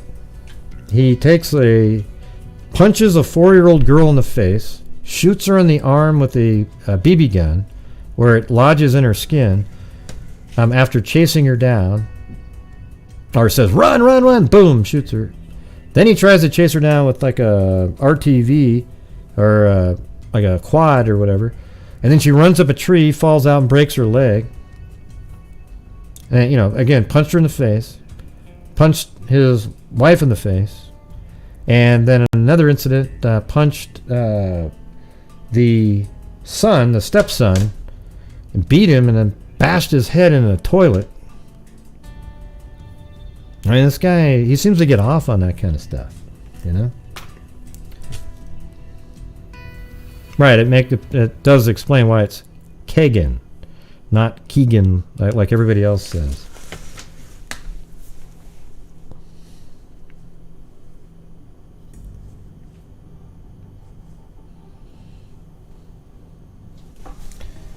All right, so I'm gonna use the facilities here in a second, but I'm also gonna turn on the.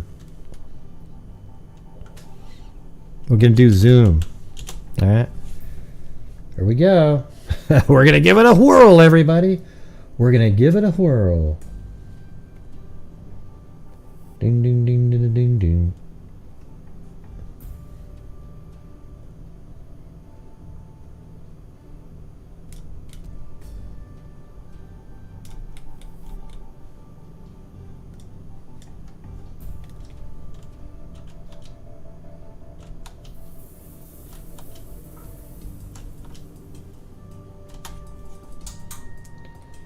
Yeah, where the heck is it?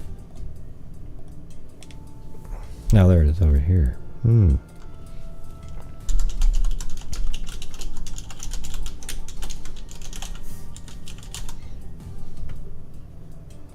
Oops. No. Oh, you hate when you don't have num lock on?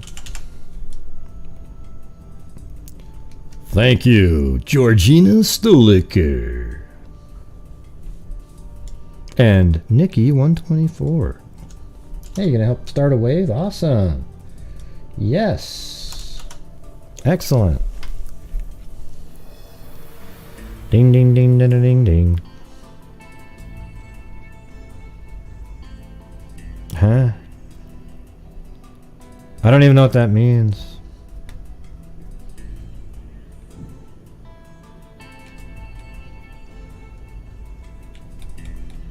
NFTs. What is an NFT?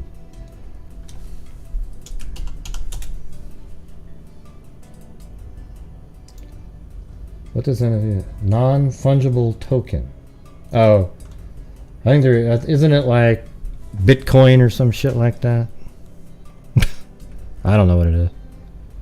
You can have your own opinions though, so I don't agree with it though. Okay, so when you come on here, are you going to do the whining stuff tonight like everybody was doing last night?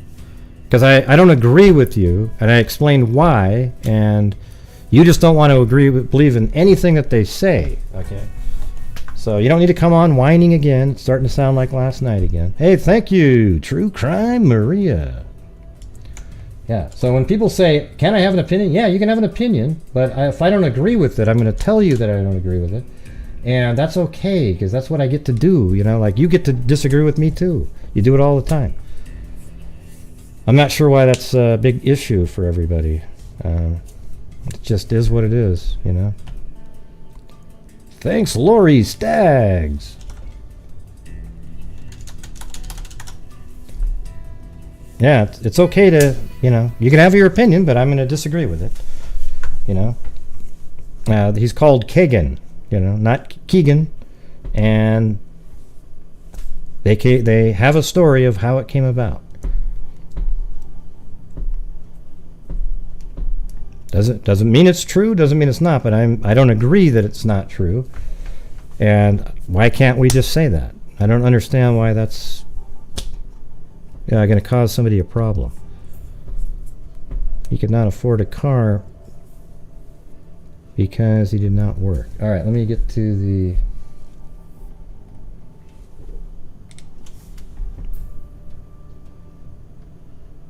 Recording in progress. All right, let me...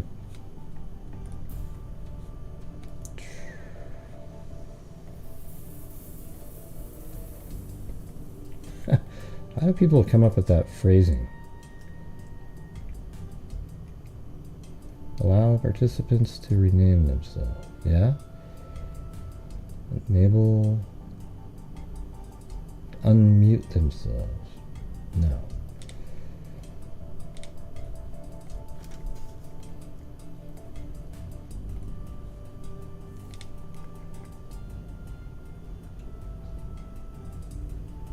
Yeah, that's all I'm saying is he doesn't care what a woman, like it doesn't matter what a woman would have said in this case because he wouldn't care. You know, he's going to put whatever the hell he wants to give the name. You know, it's my son. I'm going to name it whatever I want, you know, and he's a freaking monster. I mean, it's obvious, right? I mean, it shouldn't be offensive to not agree with you. Yeah. All right, let's see.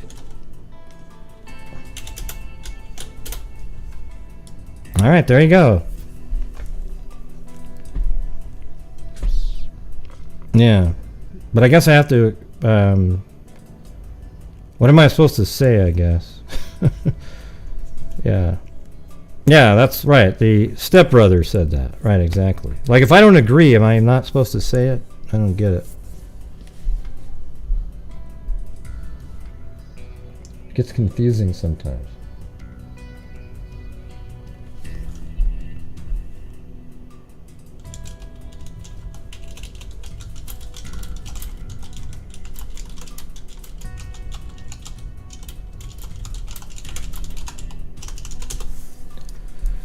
Alright, let's see. But the name at the bar was pretty cool. Kegenstein. Yeah, it was a good name of a bar. Yeah, I mean, we all can't agree with everyone. Well, not really. I mean, we all can't, right? Yeah, there you go. You're too smart. Oh, what did you do?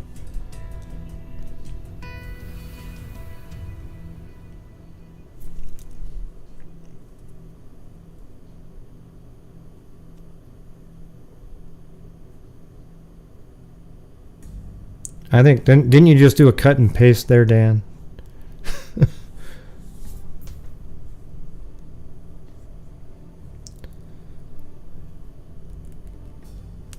I don't know what that means. Is that what we're talking about? Yeah, it was a strip club, yeah. Yeah, I mean, everyone in here can have their own opinion.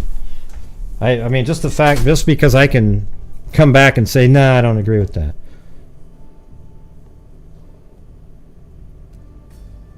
Yeah, everybody could have their opinion, right? But how many times have I said, I don't know, Dan, that doesn't make sense. You know, it might make sense to you, but I'm going to say it doesn't make sense. You know, because I'm just doing my show. It doesn't mean you don't have the right to have a different opinion. You guys are all saying it. You can say whatever the hell you want to say. You know, just because I don't agree with it doesn't mean that it wasn't, you know, like your own thought. Doesn't mean it was a great thought, but... Alright, hold on. Oh, shit.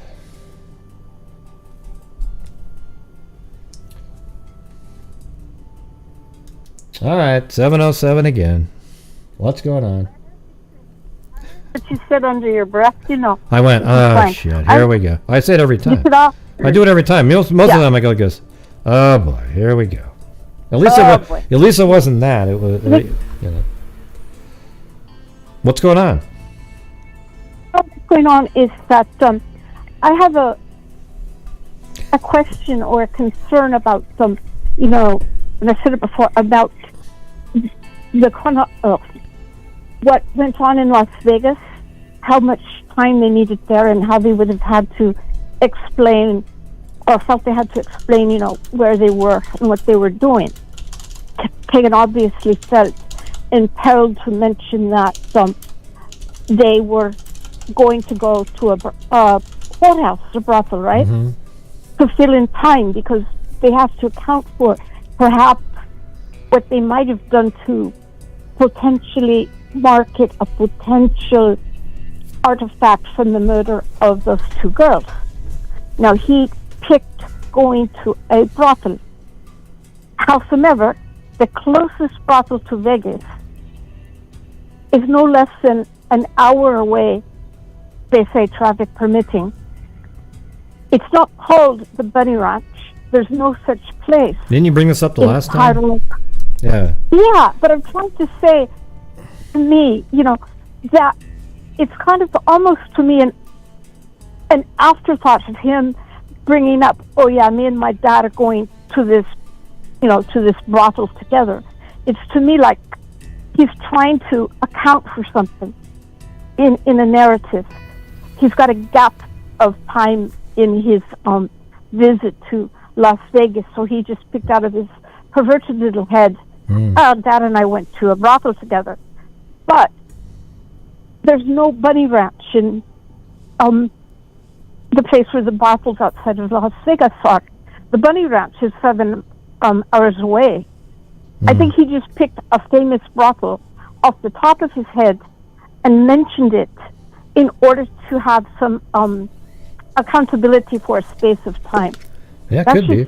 my little opinion. I mean, it could be because it's sort of like when he mentioned to the guy buying the, we had to go buy this really special pot from this one guy.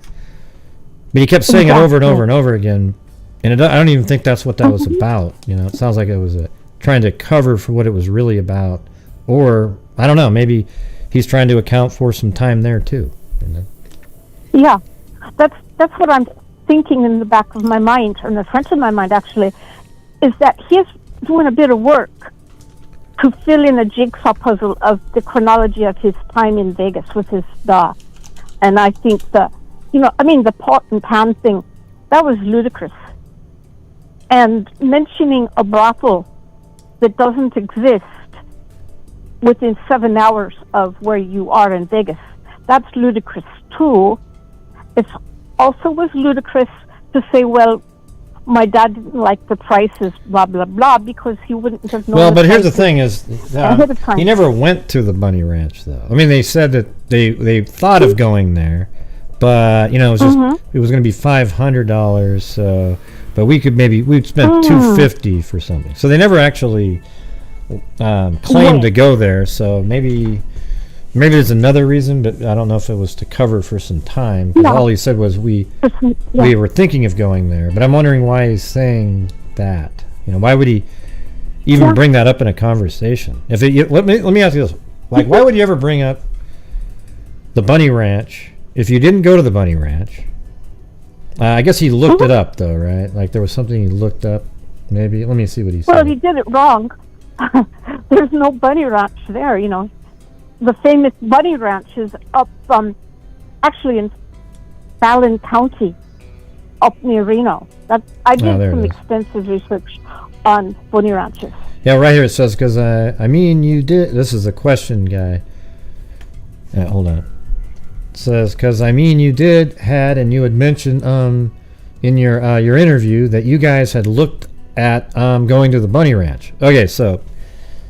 See, even back in the other interview, we don't know that really happened. I mean, he told them in the other interview, oh yeah, we looked up going to a Bunny Ranch. Maybe trying to, the real sexual reason they were there was something much larger, but you bring up, well, they'll believe it was a Bunny Ranch because we're kind of like, I don't know what that was all about. Well, like, what would be the, I think, yeah, why would you offer that information up? Yeah. It's nonsense to even bring it up.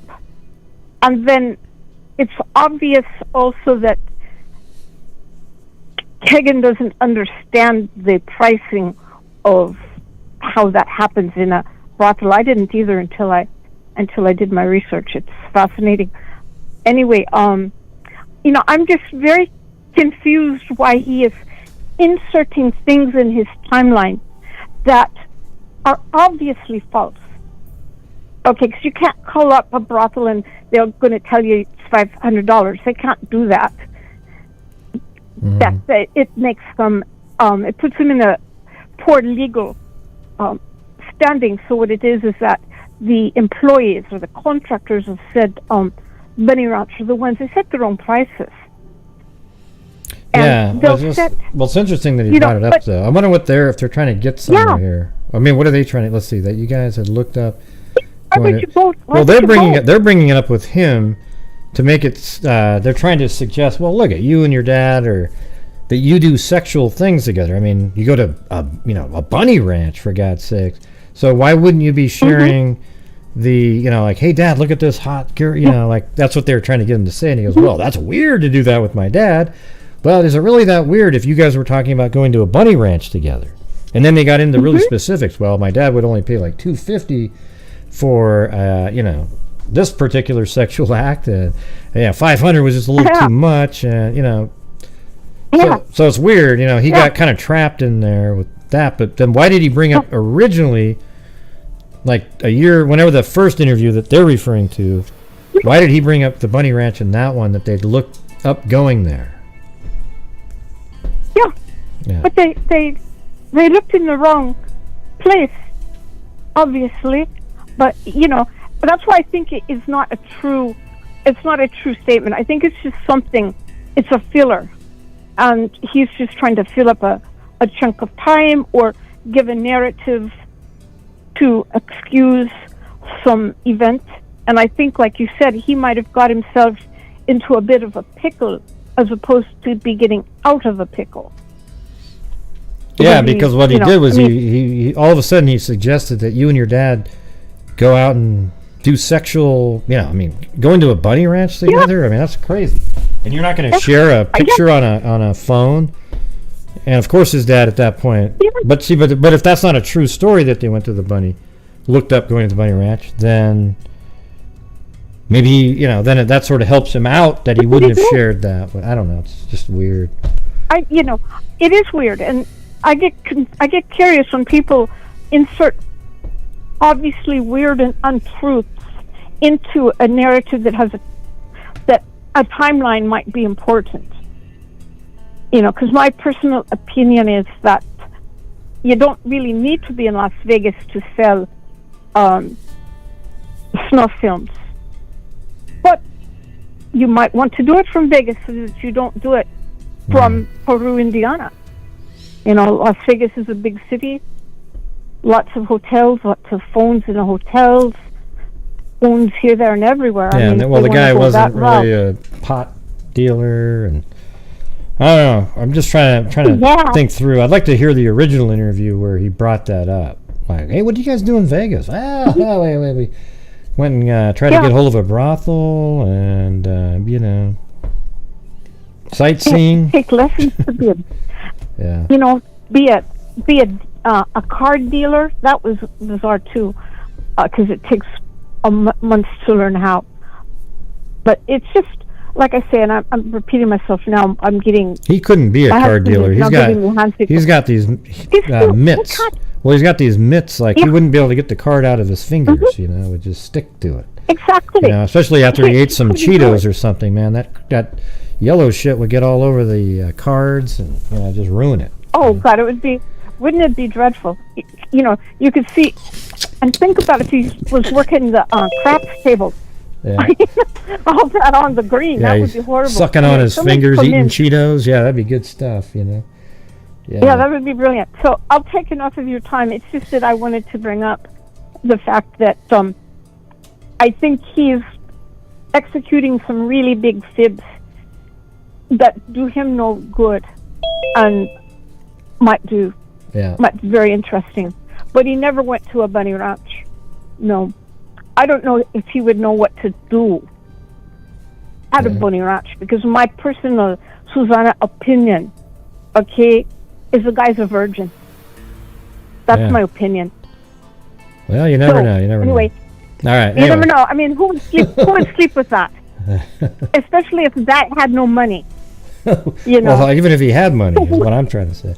All right, exactly. I got to get this other one. All right, thanks for calling. I'd have to go low in the barrel for that one. Bye. See ya. Bye. Susanna. All right. Still sitting there.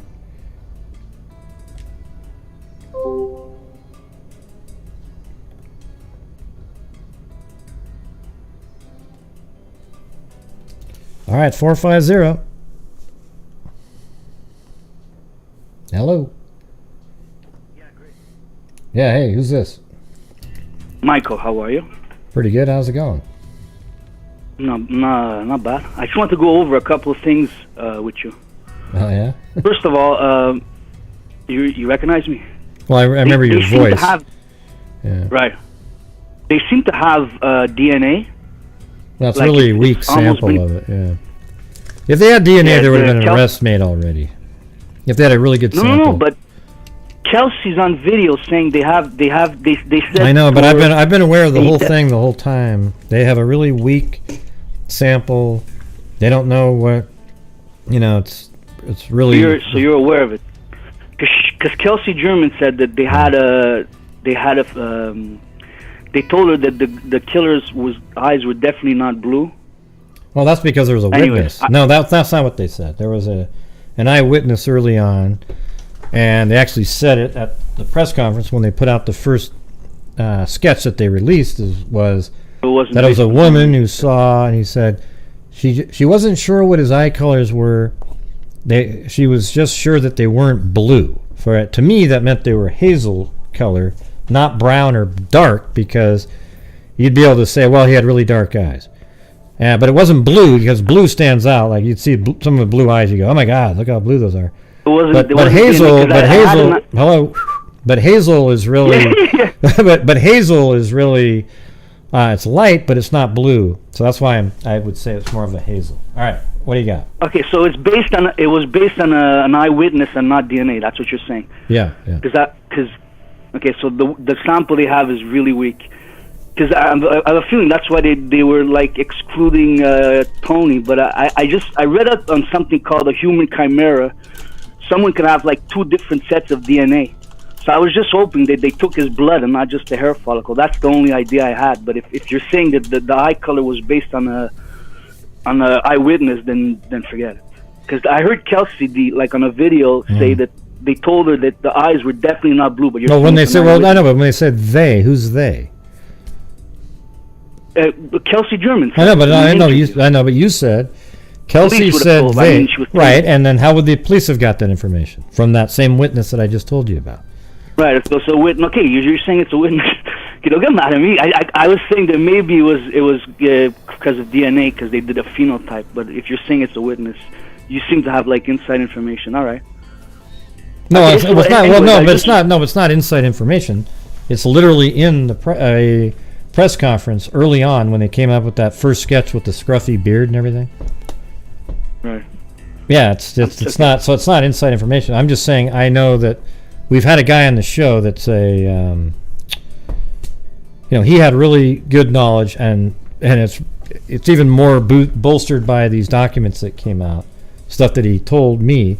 So the thing is, he told me that there was a really weak DNA sample, touch DNA off of like a shoulder of a sweatshirt, which absolutely means Oh, that's nothing. no good. And it's really weak in itself. Like it doesn't have, I don't want to say the exact thing. No, it's no problem. But I'm just saying. Basically they have very bad DNA. Okay. Yeah, and Touch DNA, touch that's DNA like- can be from anywhere. Like for example, you could have gone to a McDonald's right by the airport, right, and touched a door handle. Then a guy grabbed the same door handle, and then they got a shuttle to the airport, got on an airplane, flew over to Istanbul, got out, killed somebody with the gun, and shit, your DNA would have been on that gun. Right. It could have come from another country. No, Yeah. I was thinking because maybe it was because they were looking up how long this DNA lasts. I thought maybe it was found in the lake, maybe, or somewhere near I don't know. Okay, so I was just the human chimera thing. That's the only thing, because I remember someone was like under suspicion, and they weren't able to arrest the guy because the DNA didn't match. But then they took his blood, and it turned out it did match. I was just trying to make sure that they took like the blood, but I'm sure they did. Yeah. Of Tony, I mean. Well, if you're saying it's weak, it wouldn't even mean anything, though. All right. Yeah. Well, the And thing is, also, well, here's the thing: if they had a good DNA sample, like a really good sample, they would have already caught the guy using genetic genealogy, unless he was like maybe if he was Hispanic or black people, they don't do the genetic genealogy websites and upload to GEDmatch very often, so it's harder to identify them. So I don't think that that's the case, but I think it's just that it's too weak and it's too ambiguous. You know, Right. like if you have skin under somebody's fingernail from a crime scene, well, that's obviously them defending themselves normally, like if they don't have a scratch on themselves or something. So that would be a really good circumstantial meaning, reason why there'd be DNA under there as a crime was committed, or semen, or some blood source that's not one of the victims. But when you have just touch DNA on a shirt, like a corner of a sweatshirt, man, that almost doesn't mean anything. It might give you a clue. Come from anyone. Yeah, like, well, let's say it does. Let's say they tested it out and it leads back to someone like Kagan or Tony Kline. It could lead. It might be like it doesn't exclude them. Because it might be so weak, but it doesn't exclude them because these markers are here, these markers are there. This one, he's not excluded, and therefore, it might be a piece of a circumstantial evidence. If you have really good DNA, it's like cases closed. You've got 1 in 2 trillion or some odds, of something. Right. It's even way higher than that most of the time. But if you have like really low markers, it might exclude like 90% of the population, but that might not be enough for a jury to say something, because you could look in the courtroom and say, look around, jury, there's 100 people in here right now. 10 of those people probably have the same markers. And that would be like, that's reasonable doubt right there. But it would be, if it was part of a circumstantial string, it would be helpful. Yeah. Right, because that's what they're going to have to go on if it's weak DNA. All right, so they're going to have to go on circumstantial. One last question. Did you have time to go over his voice, the Tony Kline voice? What? Oh, yeah, I heard that the other day. We played it, remember? I don't think it sounds like... Right, not like... I think the one voice sounds like kind of like it could be the one, All right. All right, Greg, I just want to run that chimera thing by you. Yeah, well, I appreciate it. Well, that wasn't really a chimera. Chimera is when you have you have 2 different types DNA of in one person. Yeah, Right. one person has 2 sets of DNA. Yeah, it's kind of creepy. Freaky. Yeah. All right, well, cool. Okay. All right, have a good one. I'll come back. All right, thanks for calling. All right. Hey, I don't know who this J whatever up there, but you're a sick person to type something like that in. Okay. Sorry, Gen H. Don't worry about that stuff. That's just the same troll over and over again. They just can't get enough of themselves. All right. So Gen H, don't worry about crap like that. If you happen to read that. Okay.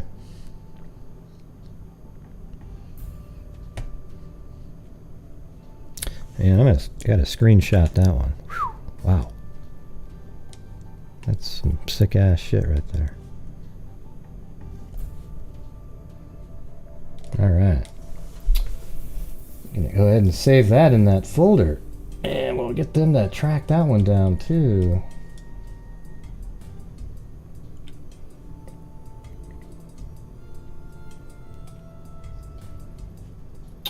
There's that FBI. There we go. Awesome.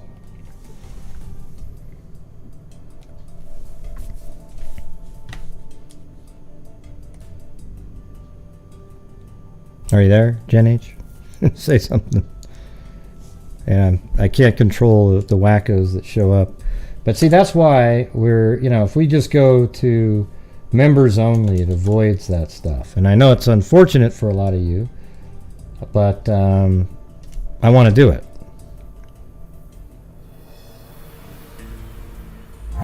Yeah. So one of these days we're just going to switch over to members only chat. You can still watch it, but you're not a member, Brittany. But so we're going to go ahead and one of these days we're going to do it, and it's just going to be too bad. But it is what it is. Okay, I can't have morons like that typing in those types of things to especially people I care about. I mean, Jen H is an awesome person, and so she's going through some struggling with health issues, and to have somebody make a comment like that, is really disturbing and way beyond any sort of rational, any rational human being would ever make a comment like that.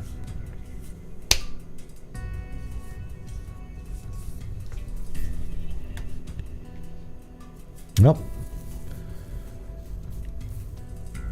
Yeah, shit, I'm just gonna do it right now. Screw it. There we go.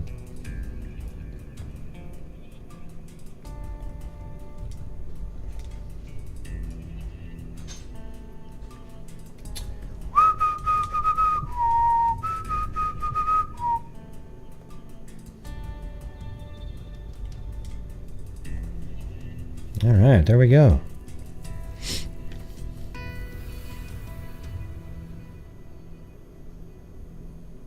And that's it. Why, you don't want to be able to comment? All right, and also if you guys would like to help out the channel, we're almost to the mug level. Well, we're past the mug level if you combine last night. But yeah, there you go. Look what Jen Richards said there. That's exactly right. God, these people are just sick. Sick people. All right, let me get to the...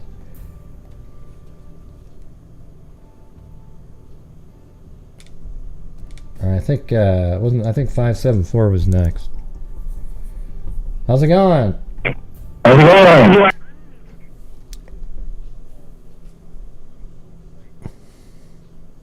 Hello? Can't even hear you.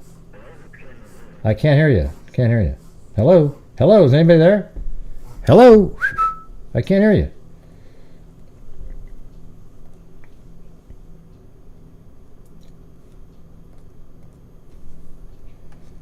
All right, 856. You on? Got on me? Hello, who's this? This is Lillian. Hey, Lillian. That last guy was a troll, I think. But Yeah, you know, Greg. These a-holes it's getting old with them. Yeah. You know what I mean? Yeah, it's sick. It's getting old. You know, we got a show rolling. You're rolling on, and they pluck your last nerve, and I don't blame you. They'd pluck mine last nerve too. They got to get in there and say stupid stuff. But you know what, Greg? Thank you for picking up for your fans and your freaks, because you took that lady's part. I didn't even see it. But, Greg, I just want to say, I talk about Delphi. If I make a lot of typos, I had a cornea transplant about 6 years ago, and I'll need another one. So I have sometimes trouble. I can drive, but when I start looking at the tablet and all type, I make mistakes. So I'm apologizing for that in advance. Now, with this Kagan and his dad, I think they just went to Vegas to get out of Dodge because they knew the heat was on. I don't think they went there and were going to go to any brothel or anything. They might have went to, maybe it was for pot, I don't know, but I think they just wanted to get out of Dodge quick because they knew things were starting to step up. Tony, the father, he should have been in jail long ago for the stuff that he did to women and shooting that little girl with the BB gun or whatever it was in the elbow and putting that kid in his head in the toilet. Yeah, Who does that? And breaks his orbital, So it just shows he's this really violent, sick person. That's what it shows you. Yes. I mean, when I say sick, I don't mean like, oh, wow, he's got an illness. No, he's a sick. He's a monster. No. Yeah, they're sickening for the stuff that they do, and the father, however, is not educated with social media and phones, and I can understand that. But Kagan is as dumb as a fox. Oh, he has selective memory. He's good with social media, and he's good with all different phones. Like I said to you before, Gray, if one of them didn't do it, they know who did. And it's just going to take time for all this to come out, because it takes a lot of time for the state police and everybody to get all this stuff, because different social platforms don't want to work with the police. They don't want to lose business. Wow. Yeah. I don't know. I'm just. So I mean, they're sickening. I mean, you know, they are just sickening for the stuff that they do. And then how him peeking in that girl's window after he was talking to her and getting her address. I mean, all this stuff is going to fall into place. Doesn't that seem like that matches that story that girl told when we were in high school? It's so similar. It shows like he's probably still been doing that for years in other places. Oh, you know. I wouldn't doubt it. And they always say the voyeurism always takes a step up, and eventually they break in and they do other things. Yeah, well, it's just that's probably what's frustrating the police is they don't have that one sort of link that goes right to the next stage, you know. I'm wondering I'm trying to figure out where they're at. Are they thinking that maybe Tony is part of that larger network and was responsible for maybe setting up various girls? But then there was times where it seems like he's trying to what's that term called where you're training. There was a different word though for it. I think I understand. Yeah, like when you're trying to train the girl to.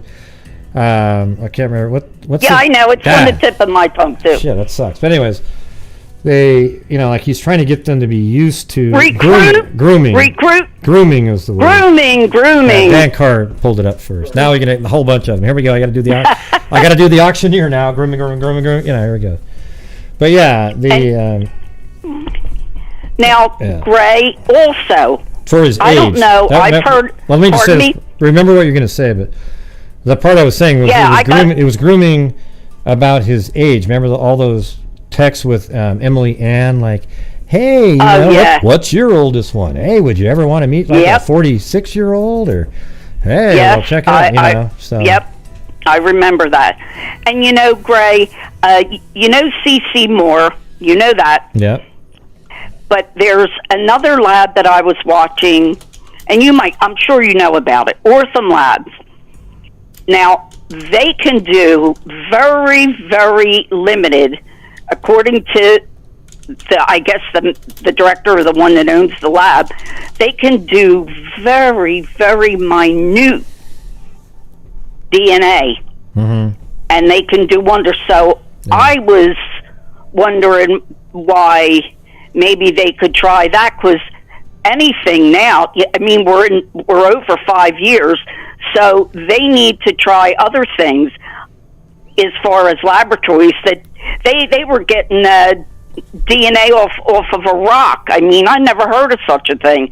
But this Ortham Labs does very, very degraded and minute traces of DNA, so it could be worth a shot.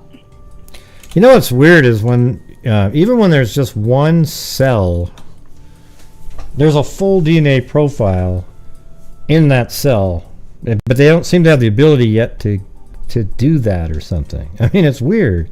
Like to sequence one cell, it seems like, wow, you guys can take one cell and clone something. So why can't you go into a cell that you find and go take out the DNA and sequence that one thing? But apparently they can't do it quite like that yet. It's weird. Not yet, but you know what, Gray? It's coming. Yeah. Well, it's make a big coming. Difference. They make advances all the time, and I can't wait. Because, like I said, I'm 72 now. I've been waiting 5 years, like the family and everybody else. I look every day and I pray every night for these girls. And somebody in chat said, maybe Lyric and Elizabeth. Maybe this guy did. Look, he's been a pig all his life, it seems like. This Tony. I don't know if Kagan would have the guts to do it, but I think the father would. Well, there was one story, though, on the Murder Sheet podcast where some other victim met Kagan somewhere, and then but had a friend, and then they took off or something, and then he got really angry. So, so apparently he does show up sometimes. Yeah, but does he? Yeah, he showed up and he started giving him a lot of crap, and then he called up and, oh, I'm sorry. But the thing is, that does he have the brass to kill 2 girls in broad daylight? I don't know. Yeah, I mean, there's nothing in his past that we've seen that's like that. Now, the father has a lot of violent stuff going on. Yes, he does. Well, Gray, look, I think we just have to wait. I think it's coming. I don't know when, but it's coming because I feel it. Yeah. I really do. That's what I do too. I just think they need to keep. I think Kagan's the key to it, and I guess they just canceled a court hearing. I'm wondering if now he's back on the fence of saying what he knows. Because here's what I think. Here's what I think the reality is. I think that Kagan was about to spill the beans about 4 or 5 months ago, whatever that in December, and he didn't. And then he backed out of it. And then as a move by the law enforcement, they put out the information about Kagan Klein and how they want people that communicate with the Kagan Klein account, because Keegan knows that Kagan Klein is related to him. And then I think that, I don't know if it was like a little leak to that newspaper. What's the name of that one? I can't remember now, but they leaked it, maybe leaked the information to a newspaper, and then boom, they had it. Or there was somebody smart enough that had the document from the warrant that when they went to the Klein resident and remembered the Anthony Schatz account, and then they connected his name to it. Now there's all this pressure on Kagan, because without that, Kagan himself wouldn't have had a lot of pressure on him. So they kind of needed the public to know that Kagan Klein was behind the Anthony Schatz account. Right, and Gray, he now I just lost my damn train of thought. Wait a minute. It's okay. And this was good too. Oh, this was good too. Oh, it was awesome. It's like the 20-inch. Oh my God! It was that fish almost bit my line. It was a 10-pounder. It was huge. Yeah. Listen. If they keep him in jail, and Daddy, listen, he probably wanted his dad's support all his life. I don't know where the mother was. Now they got him in jail, and Dad's not talking to him, and he's not putting money on his books. So at least that's the last I read. So now Kagan's sitting there saying, you know what?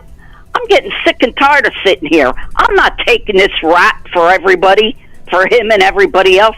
And maybe he will spill the beans. And it might just take that if they can't get this DNA and then, look, if they get all these circumstantial evidence cases, Gray, people have gone to jail. Oh, I'm a big believer. Like if there was 12 of me on a jury, and you had a really strong circumstantial string in order, I'm totally willing to go, oh God, yeah, because I'm not dumb. See, a lot of times for sure people are just really dumb, and they go, oh well, where's the smoking? I need the piece of DNA. I need this one because I saw it on television. Sometimes you got to look at stuff and go, wow, now, yeah, what are the odds of that? Okay, there's no way. Okay, right. So you put that one and that one. That's it. Yeah. That's what you have to do. It's not going to be wrapped up in a beautiful package with a bow. You have to use common sense. Yeah. No, that's a lot of people don't do that. They just kind of twiddle their thumbs until they get to a spot where, oh, there it is, the video of the guy doing it. Well, hell, they got video in this one, but maybe that won't work either. Really what it comes down to, if you can when you start stacking circumstantial evidence in a string, like, wow, that looks bad, but then look at this. Then that led to this one.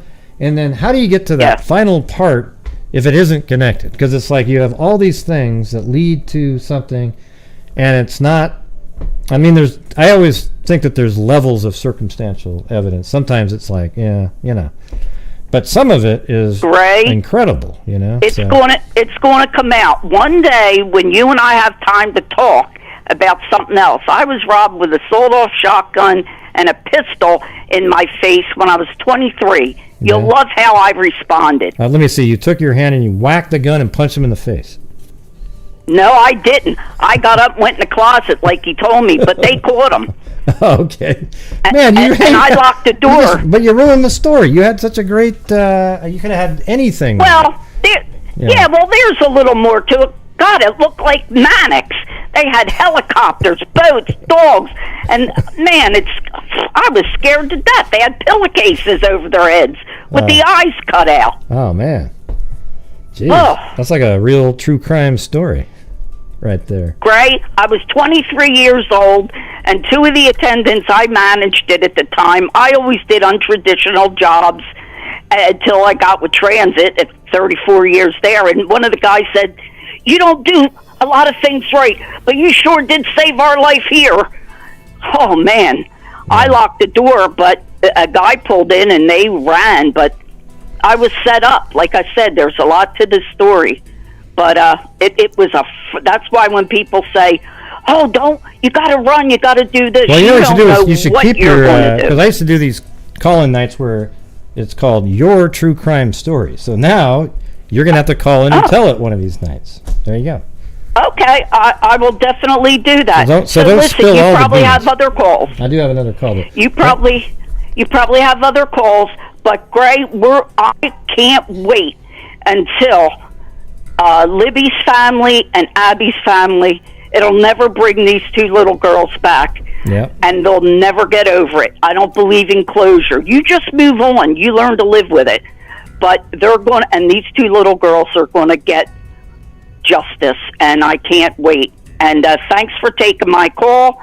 And don't worry about those trolls. They're a-holes, Greg. Okay?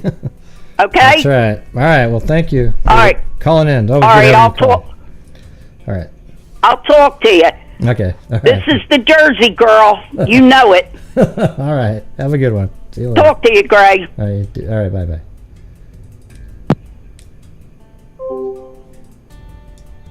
Lillian. All right. All right, 276. You're on.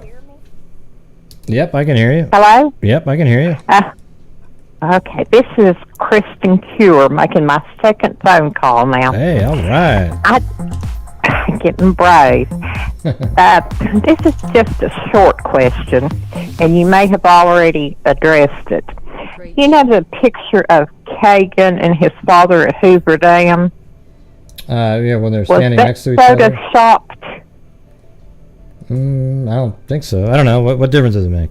I mean, what are you trying to get Well, at? I just, they were talking about all the activities they were doing out in while they were in Las Vegas, and it takes a while to get to Hoover Dam, but you talking about the one where like they're in the one that we see all the time? Yeah, they're standing next to it. Let me see. I'll look it up on this. I'll put it up on the screen. I just don't know why you'd need to do that, but could be. Or maybe you mean to make it look like they were somewhere? Yeah, like they were out and about. Yeah, that one. That's funny. It's bigger on the app without going into. Yeah, I mean, I don't know. I mean, I'm not sure that was it, but it was actually, what does it say, right? Picture with dad was arrested in August. I don't know when that picture was taken or anything like that. No. I just thought that might be a picture. They wanted to look like they were going to see all the sights while they were there. Because when I was in Las Vegas, I didn't go see Hoover Dam, but it could have been something he wanted to see. But I was just wondering if you thought that was photoshopped to put in their album. Well, it doesn't look like it, because usually you see a little bit of fuzzy, there's like right on the edge, there's some pixelation on the edge of the object. Right. Unless they had like a absolutely perfect green screen, but even then you can see it. Right. You can't see it in movies because they have they'd have to have really high-end stuff to do a green screen that looked that good. Unless you just, I'm not even say unless you can't do it. Well, and I have a good true crime story when you have that night. Oh yeah, well that's what everybody remember. Well, maybe we'll do one of those pretty soon. Maybe on the weekend or something. Mine's kind of long. I'll have to put notes down. My uncle was murdered, and I was part of the thing, and they found the man guilty. Well, I'm glad you finished that part out. I'm glad you finished that part because you went, my father was murdered, and I was part of, and you just sort of stopped there for a moment. Thank God you kept going and filled us in because, yeah, the way you part of the investigation and all. Yeah. He was a prominent doctor in our area, and they burned his house down with him in it. The boy was convicted of first-degree murder. I know, but you're telling but hold on, you're telling your story. Well, no. Let's wait till Saturday or Sunday. That's not the story. Yeah, but you're giving away. Lots of good parts. You're giving away. I'm just telling you the punchline of the mess is the Innocence Project came and got involved in it. Oh, interesting. So that was was that good or bad in that one? The Innocence Project? Well, they're good for some people, but maybe it wasn't good in your case because they might have tried to free the guy that... No, it wasn't good at all on our case. The prosecuting attorney we had decided to get up there and say he didn't think he was guilty either. I mean, it was a mess. But no, there's lots of good parts to it. But it is a good crime story for a small town. And that's all I was wondering was about that picture. And I'll get my notes ready for true crime nights. I won't babble on. Yeah, it'd be cool. Well, it sounds like we got a couple of good stories already going. So everybody out there, if you have your own little personal things that have happened to you in the true crime world, you can call in. It can be short, long, whatever, right? All right. But, okay, thank you. Well, thanks for calling in. Wasn't that bad, right? I just didn't want you to tell your whole story before the show. That's not the whole story. That's not the whole story at all. Okay. That's not the whole story. But okay, and thanks. All right, have a good one. See you later. Bye. Bye. All right. Well, I'm going to use the facilities, but hey, the lines are open. And yes, it's Kagan, not Keegan.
Well, nobody called in.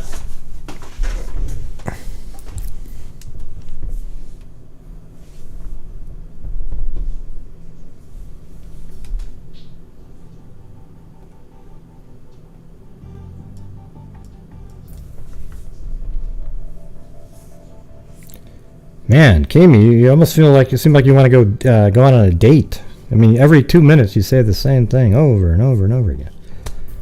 Let's see. What we got?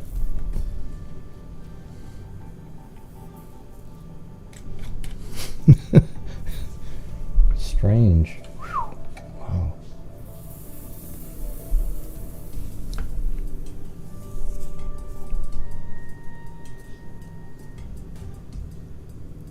Small town murder, FBI. That might be pretty interesting. Well, you should send me an email about it, and I can look it up beforehand, Kristen Cure. I think that might be good. Maybe I'm sure it's on in newspapers.com or whatever. So don't send me anything other than the name of the victim, what town, and the date, the year, and that kind of thing. That's it. I don't want links. I don't want 57,000 links and, the whole story. I like to do that part. It's not fun. All right, 917. Hello. Hi, can you hear me? Yeah, I can hear you. Mm-hmm. It's Kathy B. Okay. How are you tonight? Have you? I heard my voice in the background, but I sound. Oh, wait a minute. Let me do something. What am I doing wrong? Well, you must have the audio playing somewhere. Yeah, I do. I think I do. Hold on a second. I'll get rid of it. Okay. There you are. Okay, now better, right? Yep. I think. I just wanted to say that I think law enforcement knows that it's not just Kagan, and I think that they know it's the father. And those two incidents, the ones that you highlighted tonight, were really scary when I was listening to Murder Sheet, because I was like, oh my God, he's been doing this since he was a kid, the father. And between that and the Sandy Hook, we're dealing with someone who's really, really depraved. And the fact that he's just walking around Peru is really bothering me. Mm-hmm. But apparently it's not bothering law enforcement, or they're watching him so closely. Well, obviously they're going to sit there and just watch him. I mean, I bet they have somebody staring at him all day, every day, just watching him. It's got to be insane what, the level of scrutiny he's under. Yeah. But I just wanted to say, when you were talking about the Murder Sheet, that whole thing just gets more and more upsetting, as the story progresses. I mean, either way, they're uncovering a monster. These guys, Kagan and Tony, are monsters. Even if they somehow miraculously have nothing to do with Abby and Libby, they're horrible people. It's you can just see it in the all the different reports and family members. I mean, they're monsters. So, and have been all along. I mean, the father from a kid from an early age, and he's probably, gotten his son, groomed his son, to use a term, to be just as monstrous as he is. I don't know. It's just crazy. I also wanted to say that I apologize about last night. I really felt terrible. About what? About what? About you, about what was going on in the chat, and...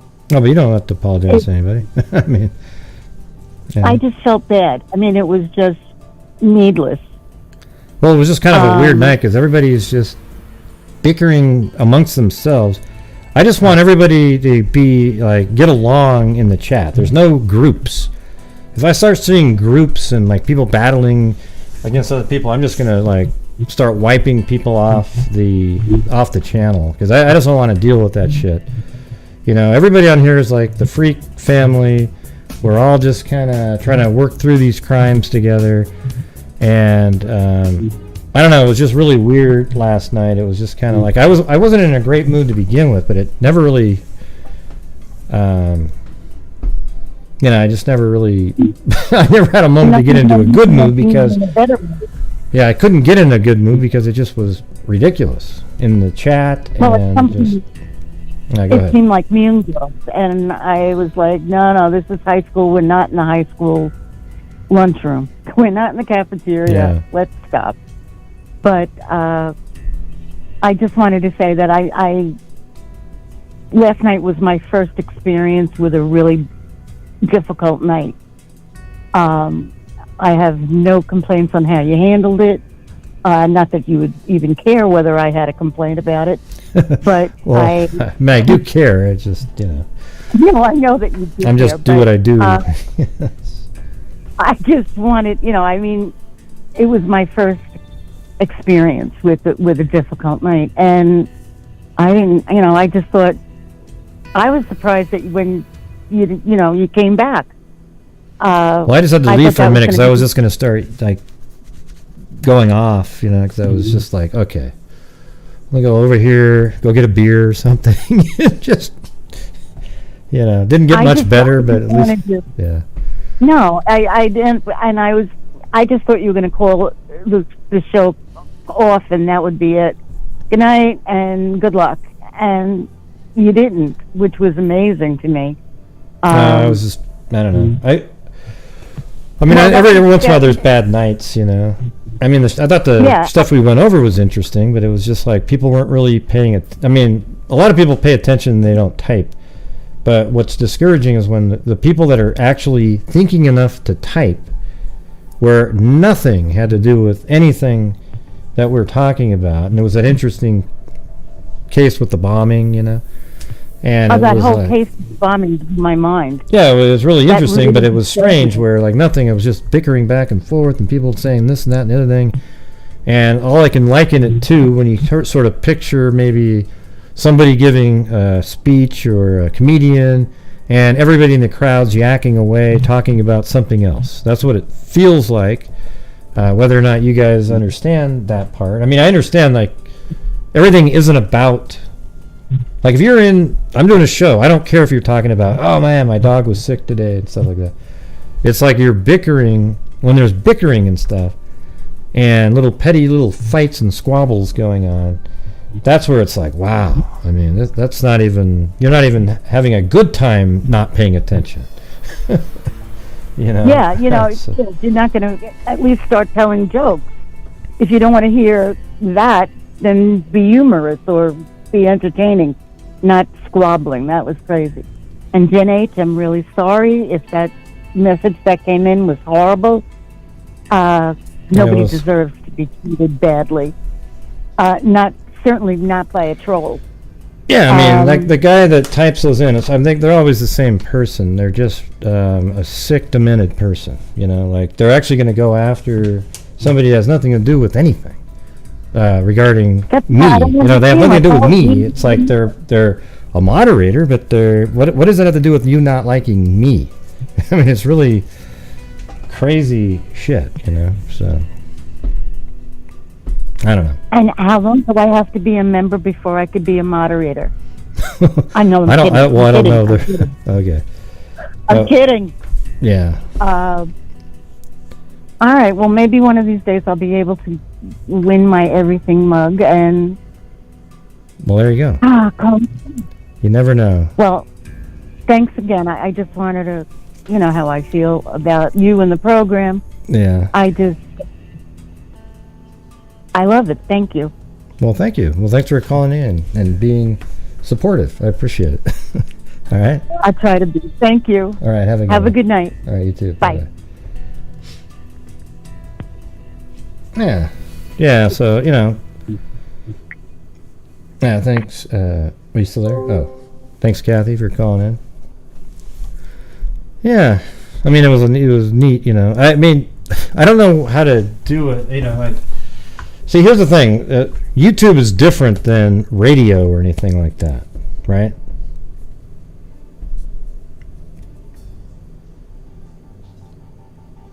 Yeah, well, I think it was. You know what I think? I think the person looking that up was Tony Kline, Lynette. But here's the thing: when you have a YouTube channel and you're doing live shows, it's not like the radio, right? I mean, when somebody's doing a radio show, they don't have this chat of all these people listening in the world typing in stuff. Okay, and they're also not expected to look at stuff like that. But I'm expected to read a lot of the comments. You know, I don't even think I read half of them, but I don't have time because I'm actually doing a show. You know, I'm unlike some of the other live streamers who just sit there and stare at the comments and that's their show. Oh, but we don't. Oh, yeah. I mean, shit, you could do that at home with your buddies, right? I'm trying to actually put something, like go over cases and stuff, you know? I know that sounds weird. You know, go over documents and try to figure stuff out. You know, listen to a podcast, take notes, go over those. And then you get people going, God, Gray, I typed that in about 20 minutes ago. You didn't read it, Guy. Too bad, okay? If you're one of the whiners that say that, just get the hell out of here right now. I'm sorry. I don't have time for it. I really just want to have sort of and this is where, look how mean Gray is to his son. I'm not mean at all. I'm just telling you what's going to work. If you're somebody that's going to cry if I didn't see one of your comments that you typed in out of the myriad of comments that go zipping by, you're in the wrong place, okay? You're just in the wrong place.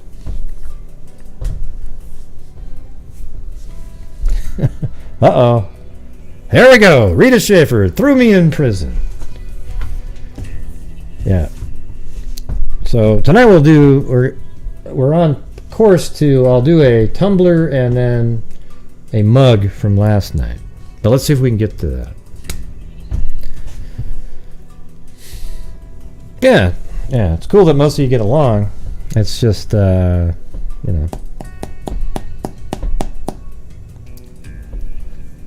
no reason not to get along in there. Because here's the thing, we're talking about these families, they got blown up, the parents, and all of a sudden you're bitching about, something. Like, what you should be talking about that. Yeah.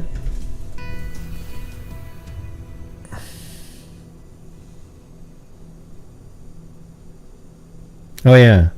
And then it's the length of time that I'm kept in prison that's really starting to weigh on me too. It's like I'm in prison and it's almost as if now it's a good place to be.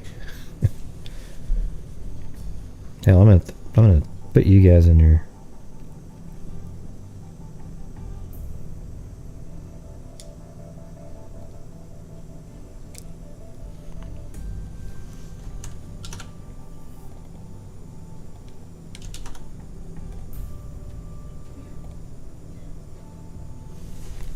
Yep, back in there again, the whole lot of you.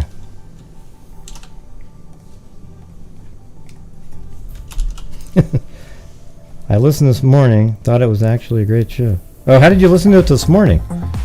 I made it private last night. Did you have it like in a buffer or something? Failed this time. Thanks, Lynette Burns. Kelly Bates. And Cindy Leon up there, and Georgina Stoliker. I listened this morning, thought it was actually a great show. Casey's fascinating, and so was your coverage. Hey, thank you. Oh, I got snacks in the clunker, Jen H said.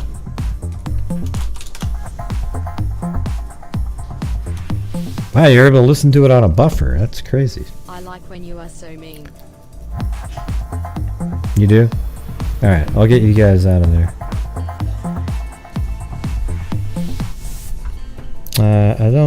They'll let me overdraw anymore.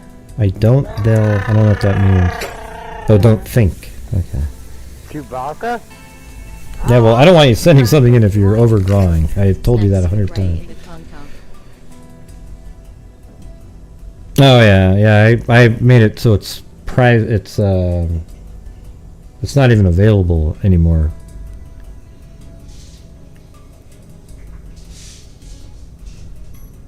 Stay until.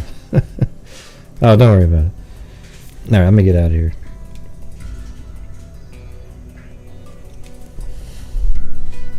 Thanks, Mama 457 Rose, who I used to say Momo. Oh man, Soap on a Rope by Marty McFly.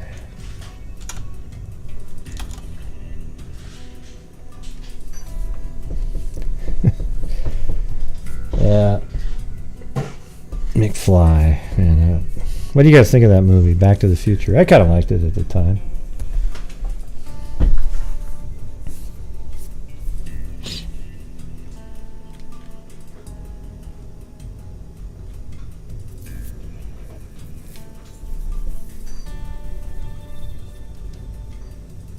Yeah, that was crazy. I put myself in jail last night during the chat fight, and it turned into it was ridiculous. Hey, thank you, Susanna. Macula Padre. And Brenda R. Appreciate it.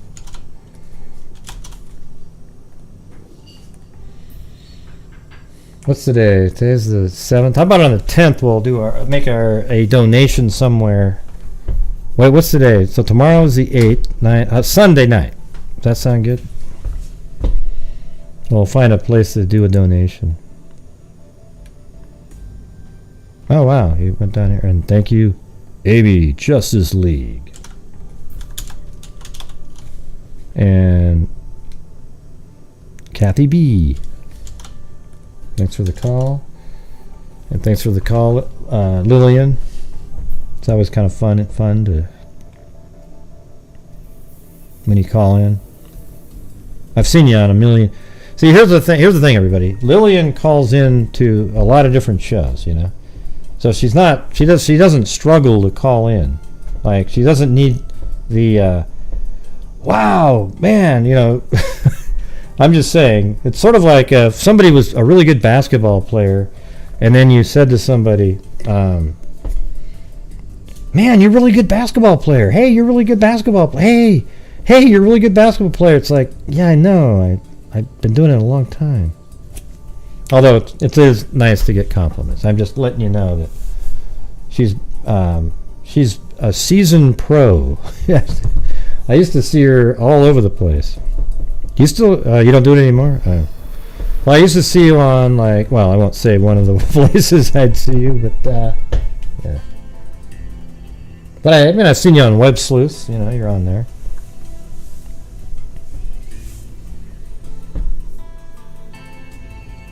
I guess I'll get to see Trisha at CrimeCon. That'll be sweet.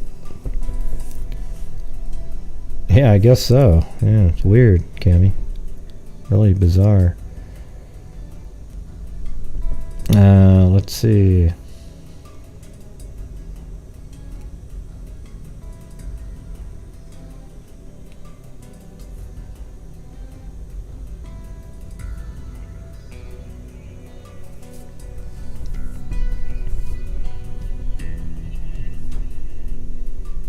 Oh, really? Hope you're doing okay, Sack and Fox Nanny. Bling bling. All right, 507. Hello, who's this? How are you? Ink Twin 9. What's going on? Oh, well, you know, I've just been listening to everything going on tonight, and I figured it was time for me to make a call. I haven't called for a while. Yeah? Anyway. Well, what do you got? That goes on in the... First of all, I think you're cutting out a little bit. Hello? Can you hear me okay now? Yep. Okay, all right. Sorry, I don't know what's going on. So I was going to say, first of all, what goes on in the chat, half the time I don't pay any attention to it because I'm working on my puzzle. So the people that come and cause issues, please don't do that. The show, because I'm listening to the story and what's going on and so forth. So that's enough about that. Case goes, couple things. I was going through the tracking document or the whole case, and it's going to be really interesting because charges 20, 21, 22, What case are you talking 23, about? You keep cutting out. What are you talking about? I'm talking about Kagan. Oh, Kagan. Kagan's Yeah. client. Yep, his case. Hold on, I'm going to put you on speaker so I can hear you. There, now can you hear me better? Is that better? I think so, yeah. Okay.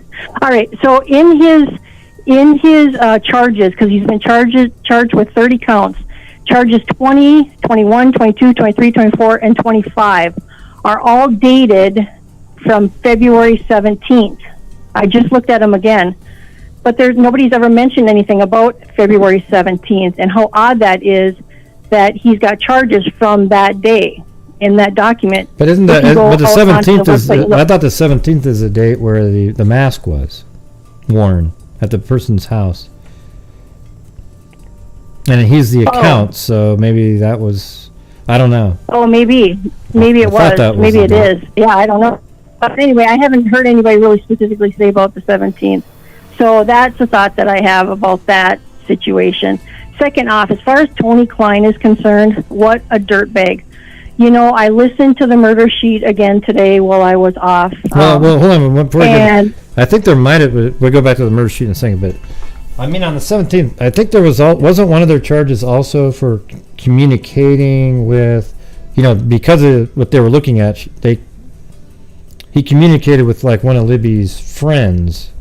Maybe that was it. I can't remember. There was something like that. Like one of the charges was that he was having this conversation, and maybe that's what led to the warrant that let him go to the house on the 17th. Yeah, maybe. I'm not sure. 20. Yeah, I'm not sure. I'm not sure about that. But anyway, I just thought that was worth noting because I really haven't heard that February 17th date brought up. I know the 25th because that's when they served the search warrant, I believe. Mm-hmm. So that's worth noting. But I was listening to the murder sheet, their latest one today when I was off, and it's really interesting because they said that they reached out to Kagan and asked for an interview, and he said from now on he'll respond back to them, but he's only going to do it in writing. So he'll respond back to them in writing. So it's going to be interesting to see what they can get out of him because it's tick-tock, tick-tock, tick-tock for him. The time is running out. His trial is set for September 26th. I think it's going to start, and it's not going to be able to be delayed that much longer. And he's going to go down, whether he wants to believe it or not. There's just too much evidence against him. So he's not going to survive the charges against him. I mean, he did it. It's his account. So basically, the only way to save himself would be to come up with some other person that was using it, and that would be maybe his dad, right? But, exactly. And as far as Tony Kline goes, just everything about the man, everything that he did to his stepchildren, the abuse to his ex-wives, his power control, his anger, his all this. I don't give a crap what your condition is. You have no right to treat anybody like that. And abuse to animals, I'm sorry, but when you hurt animals, to me, that I just want to shoot you. I want to literally blow your head off because I cannot stand people that abuse animals. They are the lowest of the low to hurt these poor, innocent little animals. Anybody that hurts animals, that's it. I'm done with you. Wait, so you're the one. Yeah, so you're one of the ones I'm always joking around about when I say stuff like there's 9 people killed and the dog. And then, wow, a dog, like the people really care about the dog, but the 9 people wasn't a deal, but the dog is the really big part of the story.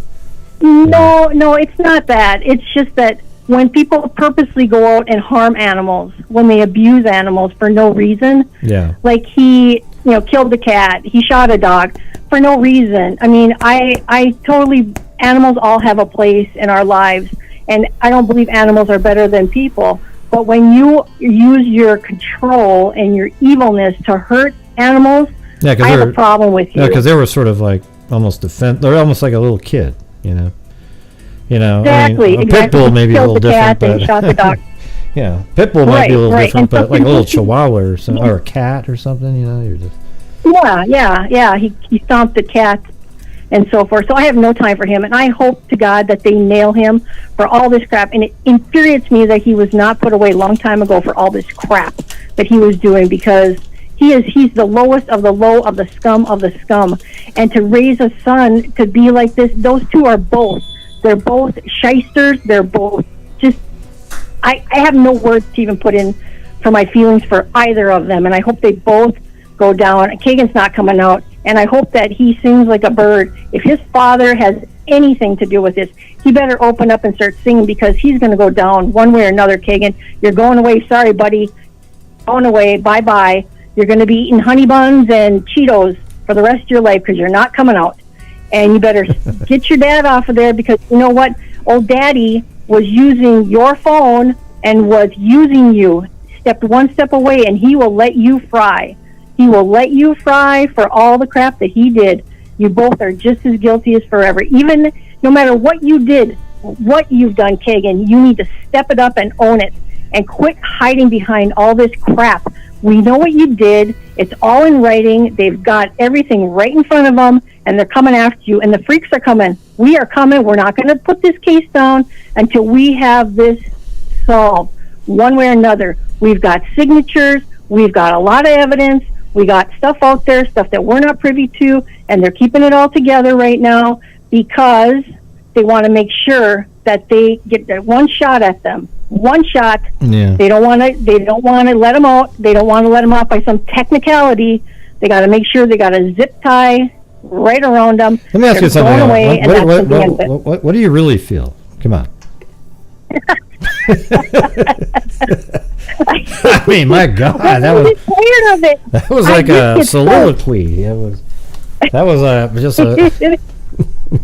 That was pretty good. That was pretty well, good. you know, Greg, you inspire me because I listen to you and I just crack up so much. And even you have no idea how much I get out of your shows. I mean, seriously, I'm sitting here every night doing my stuff, and I got you on the TV, and I'm doing a puzzle, or I'm painting, or I'm doing something, and you're in the background all the time. And Well, that's awesome. so I don't know. I enjoy it. I enjoy the way you do it. I love the way that you delve into the cases and you have the maps up. And I even told my husband the other night, I said, look at, see it. Look at how he's got all this stuff on there. That's why I love him. Jeez. Look at. There you go.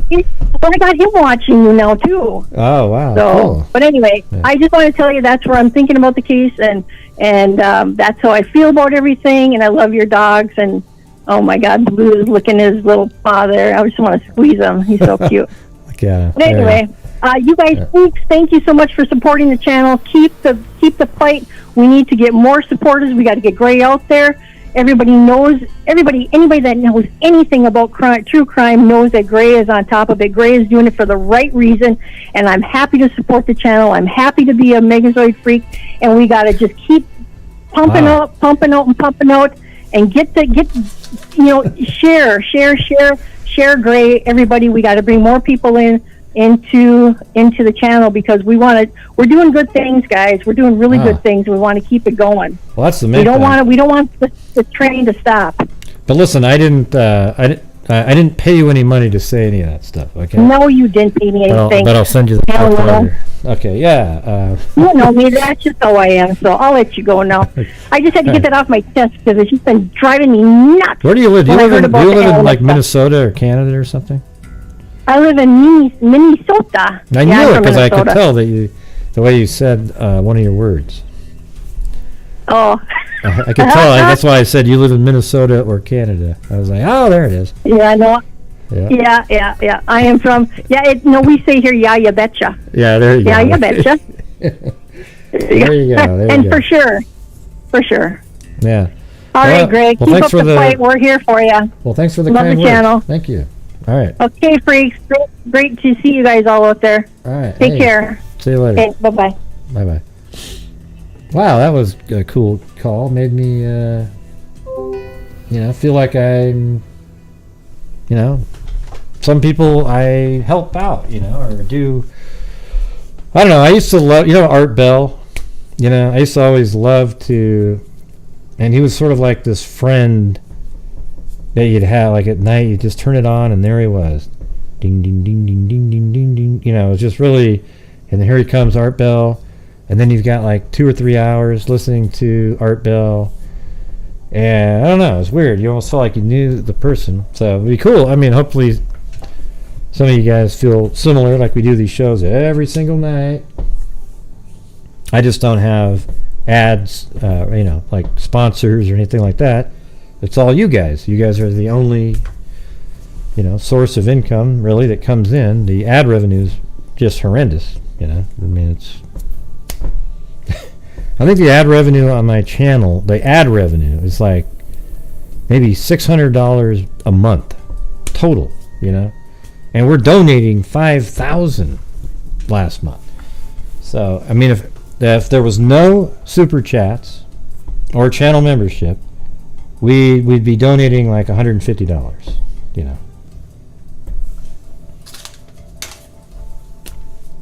So thank you guys for your support and allowing us to do what we're doing. So how many of you are, listen like that? Like you've been around for so long, you just listen at night and you're just doing your thing and you're laughing because I have a different kind of sense of humor than other people, but it's kind of a dry humor. I try to make people laugh at times, telling anecdotal stories or whatever, stupid things that I do. All my crazy stories. The emojis. Yeah, I mean, I'll Ink Twin 9 chat sometimes too. I mean, she doesn't just listen. Well, cool.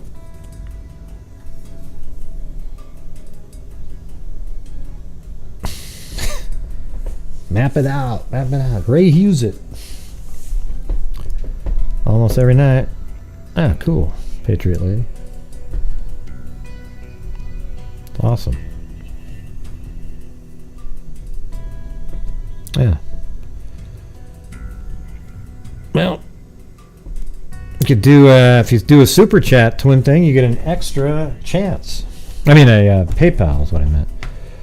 Thanks, Pam McAtee. Hey, but twin thing, don't worry about it.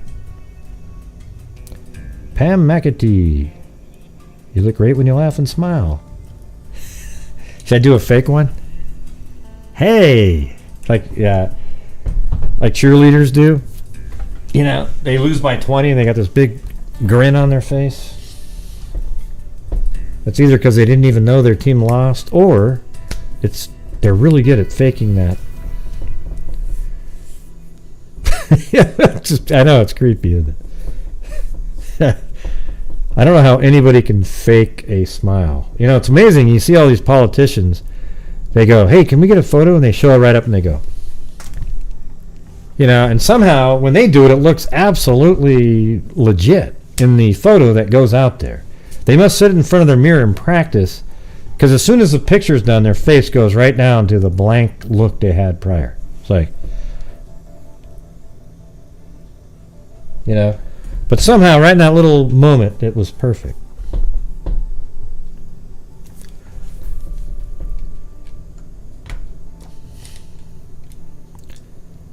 Thank you, Pam.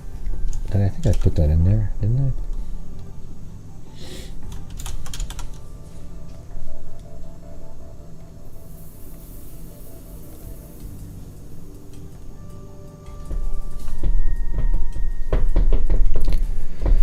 All right, what do we have? Oh, 3 hours and 4 minutes. All right. Well, hey, tonight was better than last night. Okay, we, the Troll Central.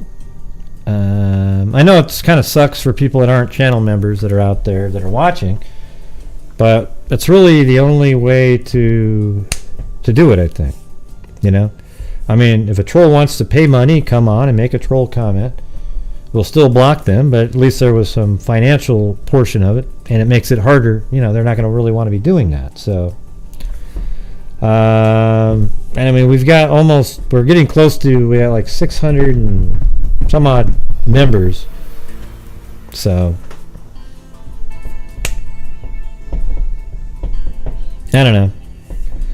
We could all see. Here's what there's a troll out. The same troll that always trolls me. He has a whole bunch of fake accounts. He has fake accounts that he'll put like LM. He'll put he'll make one of any one of you guys, and he's got a whole bunch of accounts out there. And then what he does, he'll change the name of it just before he comes onto my show. Like it'll be a different account, and then he'll come on, change it, and then he'll change it back. Right? So it just kind of keeps them out there. So it's sort of, it's not really worth my time to keep having to deal with it. You know what I'm saying?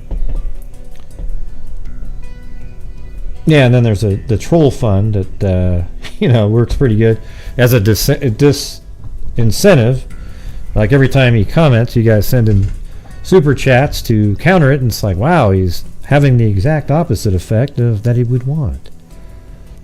But remember, he worked for the government psyops, the psychological warfare, so he's on top of it, guys. He really knows what he's doing. See, Gray, you're talking about him now, so it's working. No, I'm just talking about trolls right at the end of the show again.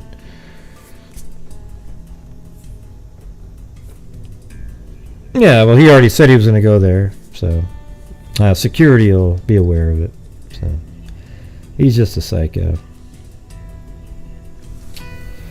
It's the weirdest thing ever. I don't get it. Yeah, it really is. It's crazy, isn't it?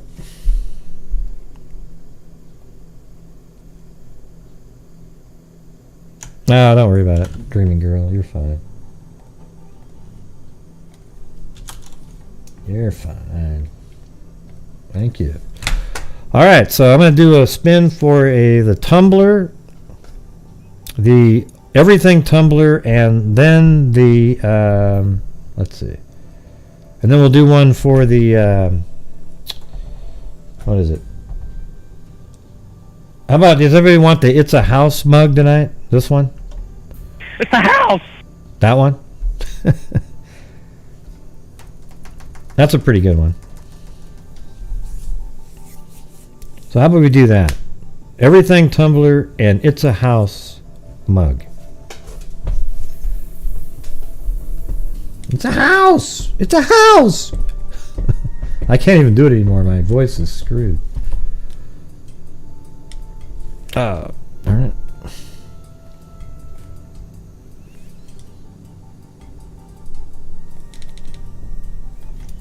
Ding, ding, ding, ding, ding, ding.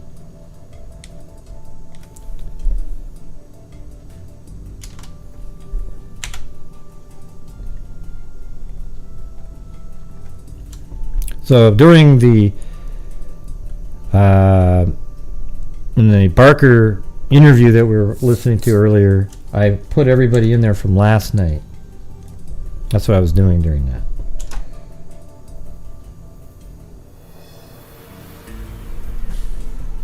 Alright, so there's a big chunk again. This is one of those, because this is like 2 nights combined, but I'm doing 2 different prizes, so we'll see how it goes. I don't know if it was how fair it was or whatever, but the mug thing is becoming kind of hard for me, because I've actually sent mugs to people that they never got, and then have to buy them again. I've seen the receipts that I already bought one, and then I buy it again, and it just turns into this whole, I don't have time to go research it and try to figure out like what's going on. So I just go buy another one. And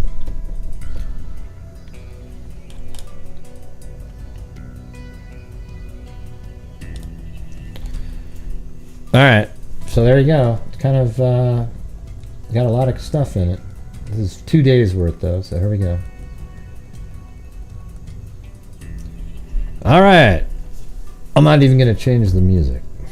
If it is easy. Hold on, is it right there? No. So here comes the first spin for the Everything Tumbler. Woo!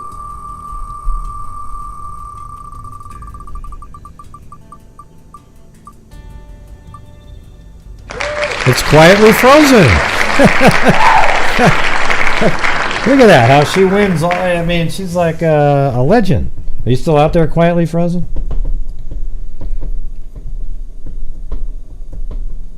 I thought you were on that island, Susanna. Or did you go somewhere else?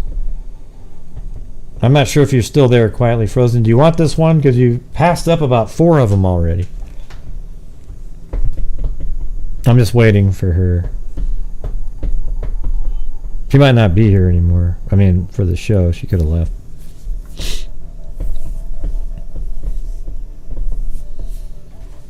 Okay. If she doesn't answer in 10 seconds, then she got the win. 10, 9, 8, 7, 6, 5. Okay, now I will give you a new what? What does that mean? Okay, you're in. Good. So you won it. You got it. You won that one. Good. All right. Yeah, because you've passed up on like 50 of them already. So there you go. Quietly frozen. You won a everything tumbler. All right. Now this one is for the. It's a house. It's a house mug. It's a house. There we go.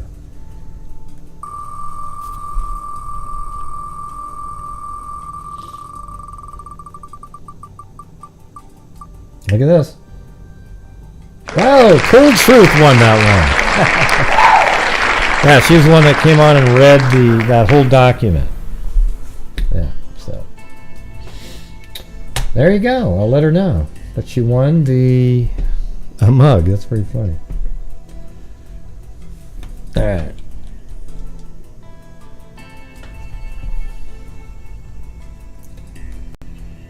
And thank you guys for all being here supporting the channel. Sorry about yesterday again. You know, we have shitty days. Just seemed like it was just a train wreck. Tonight's show was good though. You know, we just and just letting you know, if I don't agree with you, doesn't mean you don't have a right to say what you want to say. I'm not going to delete your comments or something.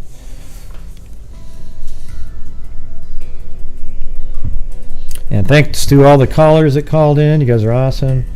Except for the troll that called in. But you're awesome too, because I got some super chats from it. So thank you. Whenever you come on and troll, I appreciate that you're helping support the channel with super chats. Okay. So you're not all that bad, okay?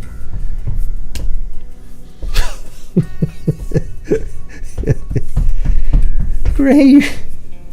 Great, being so PC. Yeah, you're right. Hey, you know what's weird? You know those little like a chair on your like you put out on a patio or something? We have these bees that are like, you know, the little tiny holes there might be like in the metal or something. Like they went in there and nested inside those. That's crazy. I mean, how do you ever get to use the damn chair again? I was thinking of plugging it up, but then maybe Ink Twin 9 would get mad that the bees died. Well, were they honeybees? Great. Yes, they were. Well, great. Don't you know? They're going extinct. Okay, well, what if it was a yellow jacket or a wasp?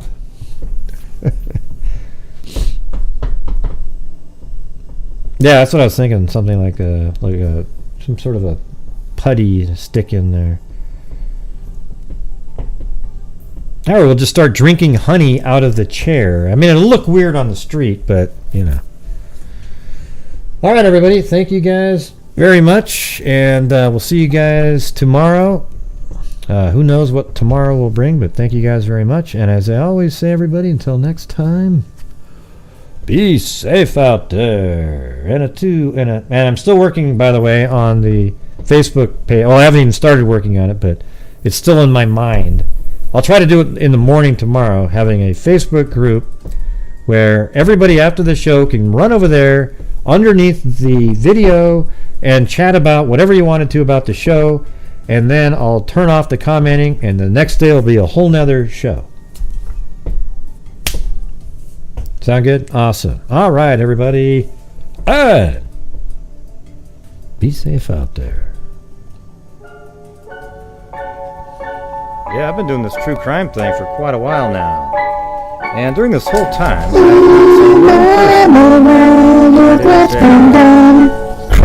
You can see the stars out there, dead inside. gonna get you if you try and play me like an old projector. Crime sector is my nectar. Professor Grey is gonna give another lecture. The hell was that, Mary Lou? I was singing a song by deflector. Justin Timberlake. And I mean a respecter with a vector on his vector. With all respect, y'all. Just remember I've a type of fucking gesture. I have no agenda. I never tender. Never send a tear straight without a blender. Anything in the I'm gonna send you on a mission to reveal the true offender. Yeah, so I'll just go. Alright, good night, everybody. Hey, it was still, the song was still going on, Mary Lou. I know, but I wanted to say before you cut me off, please. Well, who said I was going to cut you off? Well, you've done it before. I've never cut you off. You just interrupt me whenever the hell you want to say something. Oh, that's true. I did do that. Okay, good night, everybody. Oh, boy. Oh, jeez. All right, we'll see you guys tomorrow, and be safe out there.